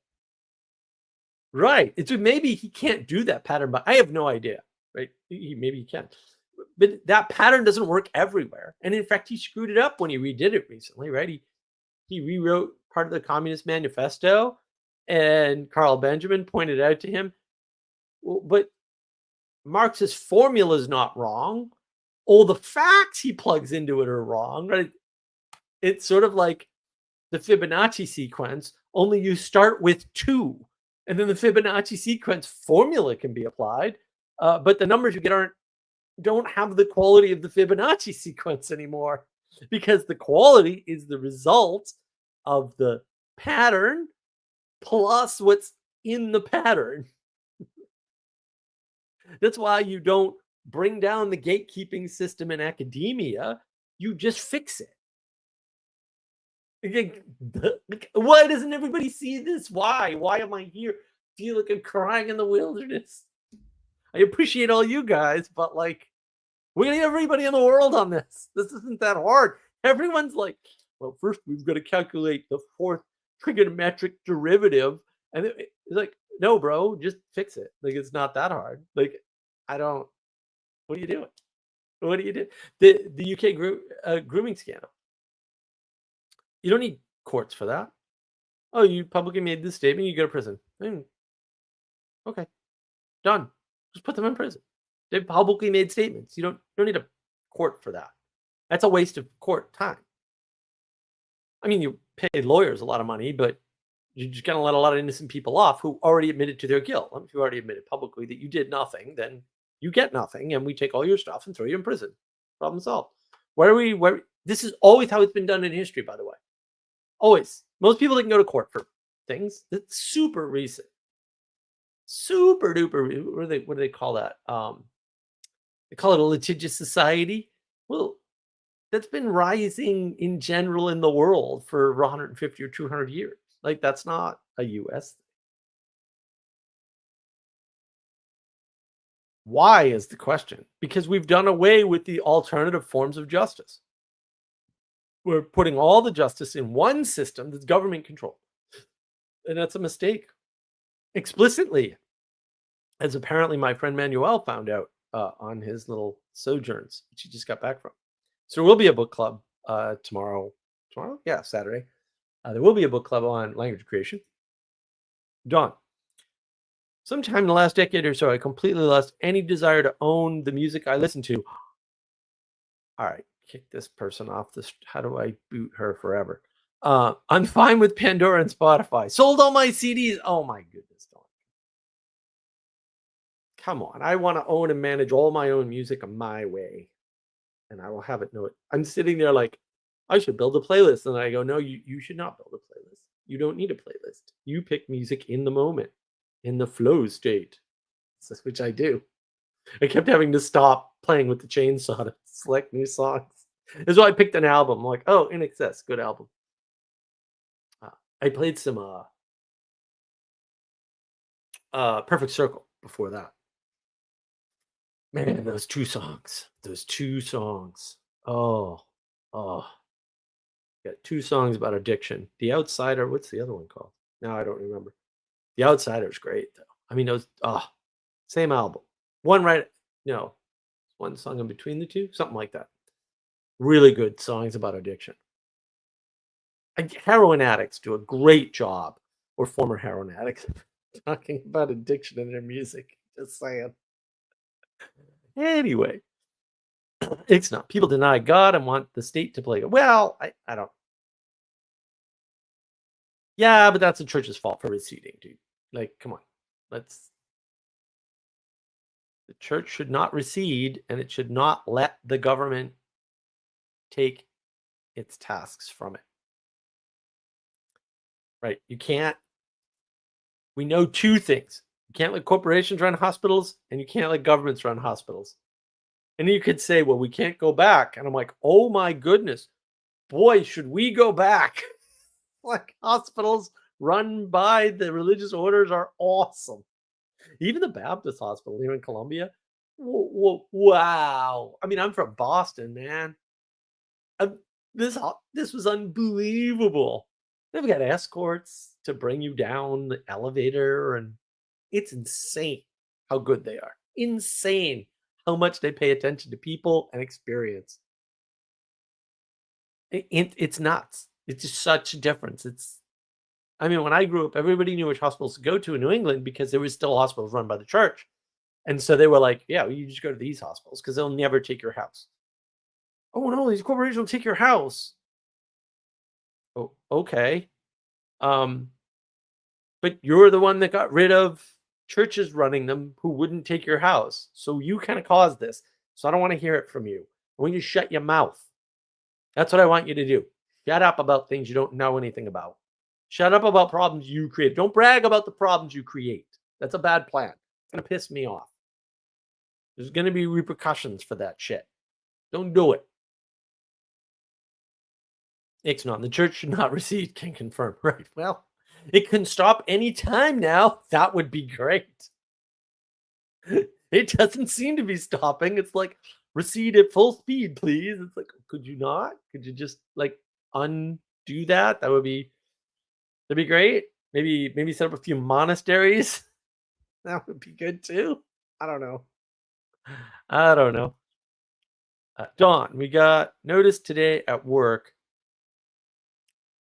that the major, almost monopoly healthcare system and the only hospital in this city are now out of network on our insurance. Oh my goodness, that's awful.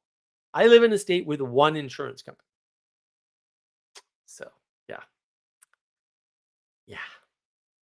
not good. That's awful. I mean, I don't. Yeah, yeah. Well, play stupid games, win stupid prizes. I mean, they set up the system to fail. Everybody said it. I was there. Everybody said it. Everybody said it. People don't want to listen. And a lot of what we're dealing with is uh, shrapnel from the 90s, right? Like that's really what we're dealing with. This is just fallout from the bad things that were happening in the 90s. And everybody said, see, it works. See, it works. See, it works until it blows up. And then it doesn't work. And you find out that the cost was far higher than you could have imagined. And yeah, I mean, just the stuff that the Clintons did when in office is just like, oh my God. The 2008 housing collapse, where did you think that came from? That came from Bill Clinton, almost directly. Like Bill Clinton completely wrecked the banking industry. He knew what he was doing, right? He's a Rhodes Scholar. It's like, oh yeah, then he's fully responsible for this stuff. He definitely knew better. Definitely. Sally Joe 905 Shrapnel is the Navigating Patterns brand name, or 90S Shrapnel. I don't know what 90S Shrapnel is. It sounds good. Whatever, you're in charge. Have fun. Don't bother me. Trying to write my book. I get the wisdom section done. So the introduction of the book is done. The part on why community is done. The wisdom part's done. I think half the workbooks actually was done a long time ago. It'll need to be completely rewritten at some kind of, right? It'll be completely reformatted. Yeah, I got to do roles, rules, structure, something. Not quite in my head. I didn't work on it at all for the past 2 days. Don't know why. Didn't happen. Did the entire script for the monologue in 2 hours, about 3:30 today. So, yeah. Yeah. About 5.5 hours ago, something like that. I don't know why. Just kind of happened. I have notes. I had notes. We knew what we were doing, so I had some vague notes, and then today I just sat down and went "Brrr," and wrote up a bunch of stuff. Oh no, Ixnon 90S shrapnel merch when? Uh-oh. Sally Joe lol after the Space Dragons get redone. Oh no, you're redoing the Space Dragons. Okay, well, the Space Dragons must be redone, and after I finish the studio. Yep, we'll finish the artwork on the book first, because that's coming up. We're going to be done with that in a couple of weeks for sure.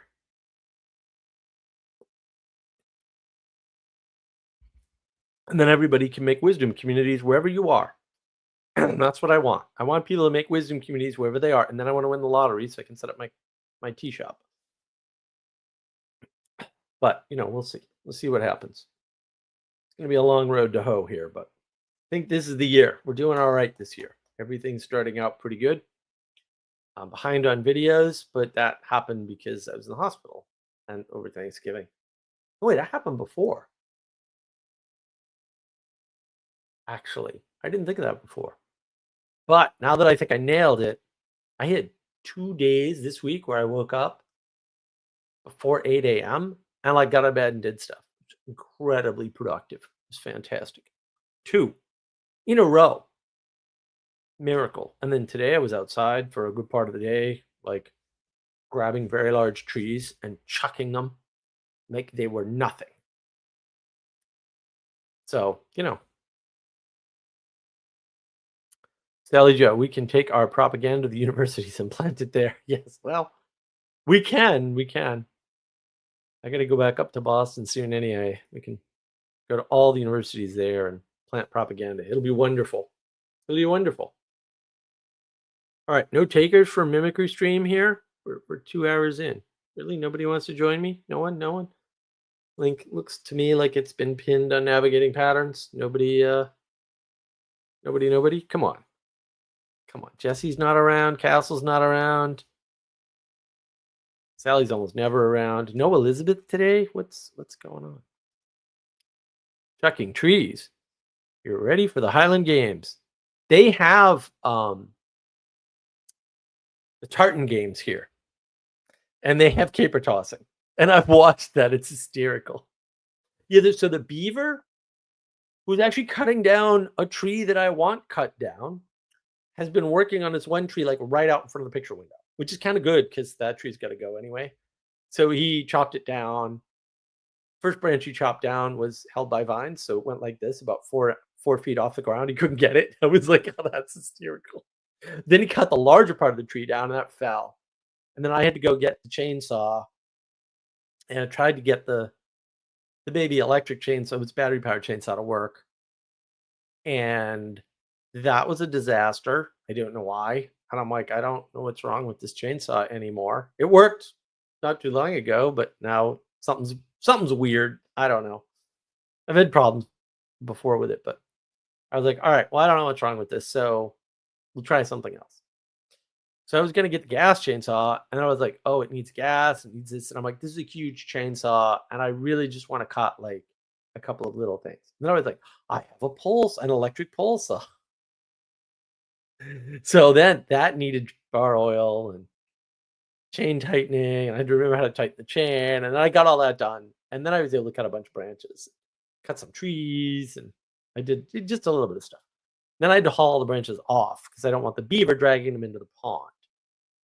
So, yeah. Sally Joe trapped on mom time. Yeah, well, we kind of figured that, Sally. Sally's a mimicker, so if she has a chance to jump into the stream, she does it right away. So we kind of figured out she wasn't gonna join us. All right. Any other mimicry questions or things like that? Going once, going twice. No. All right. Well, look, then it's a 2-hour live stream. Thank you everybody for joining. I'm gonna do anonymity and the reasons why it's pure evil. And oh, Dawn, I recorded why museums are evil. I don't know when it'll be out, but that's coming. I believe you're the one that asked for that, so I did it. I had some brain space, so I used it. So yeah, I got my big animation, 2 of the videos recorded. I got to record a bunch more. We're doing this anonymous thing next week, and take some time to think about mimicry because it's going to come up. And yeah, I mean, really think about it because there's implications here that everyone's missing, right? Because everyone's wondering, why is the world so messed up? Well, who are you mimicking, and who's mimicking what, and where did the what come from? Because the world makes a lot more sense there. Awakening to the meaning crisis, best example of mimicry good and best example of mimicry bad. Oh, John says good. Thank you. You're most welcome, ma'am. You are all Muppets. Best example of mimicry good, mimic the Saints. Best example of mimicry bad, mimicking comic books. I mean, it's in what you mimic, right? And how you mimic it. And that's why you need help, right? Because again, the number of people I talk to, kids in particular, like, I'm as smart as Elon Musk, and I never fight them on it. I don't care. Do you sleep under your desk at work? Well, I would never do that. And you're never going to be Elon Musk because he did. So you're not mimicking him correctly. It's that easy. Like, you mimic what you see, and you don't see the world clearly. John, I have to explain why I'm going to. Like, it should be obvious by now, but I get that it's not. Like, I understand, right? But also, you should be able to figure it out.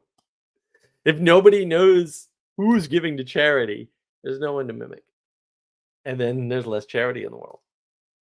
It's real simple, actually, right? Because it's not enough to know in the abstract. You got to have an example. You need the exemplar. You need a reasonable exemplar. And yeah, I mean, there's so many ways to mimic good and mimic bad, and there's so many reasons why mimicry goes wrong. And that's why you need the distributed cognition. Again, this is what religion is all about.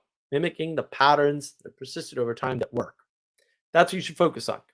So, pattern you mimic now is contemplate and think about where exemplification is, how and why it's important. And then remember cognitive load, right? Because that means you can only make, we'll say, rational, careful, considered decisions about so many of the things that you mimic.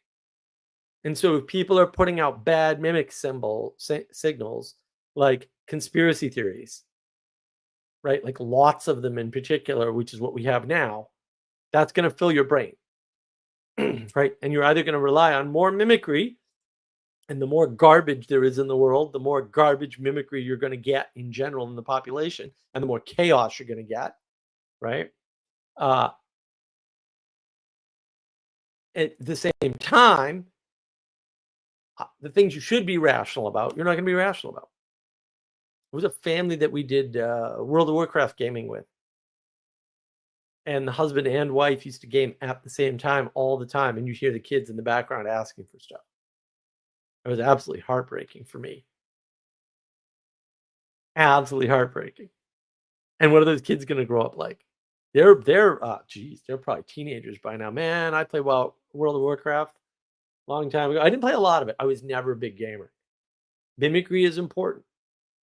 And when you don't have good mimicry in the world, guess what kind of mimicry you have? Look at Lily Phillips. It's all mimicry, right? She's doing it on faith, right? She's taking it on faith that what she thinks she's seen and what she's been told about feminism, about being independent, about sex is correct. And she's mimicking what others have done before her. Right? And if you had fewer signals and most of them were good, you'd have more good people. It's that simple. And you have to, because you're an NPC about many, many things. I don't care who you are. You could be Eric Weinstein. You could be Elon Musk. It does not matter. With respect to so many things, you are an NPC or a zombie. And that's what zombies and NPCs and LARPing all have in common. They're all forms of mimicry. And they're all not optional. They're inevitable. You will have them. That's why being anonymous is dangerous to civilization. It's actually destructive. Ixon, being flooded with signals is inevitable. Without filters, mimic good filters. Yeah. Well, 99% of or 98% of everything is filtered. Just as a human. Like there's so many signals you can't even imagine. You actually cannot imagine. It's not possible. So look, on that note, think about that. This is why anonymity has going to be a good topic to go with next. And hopefully you're all looking forward to that. I know Castle is. And we'll do the book club tomorrow. So that'll be on navigating patterns and Randos United and agapic orientation. So stay tuned for that. And everybody have a great week.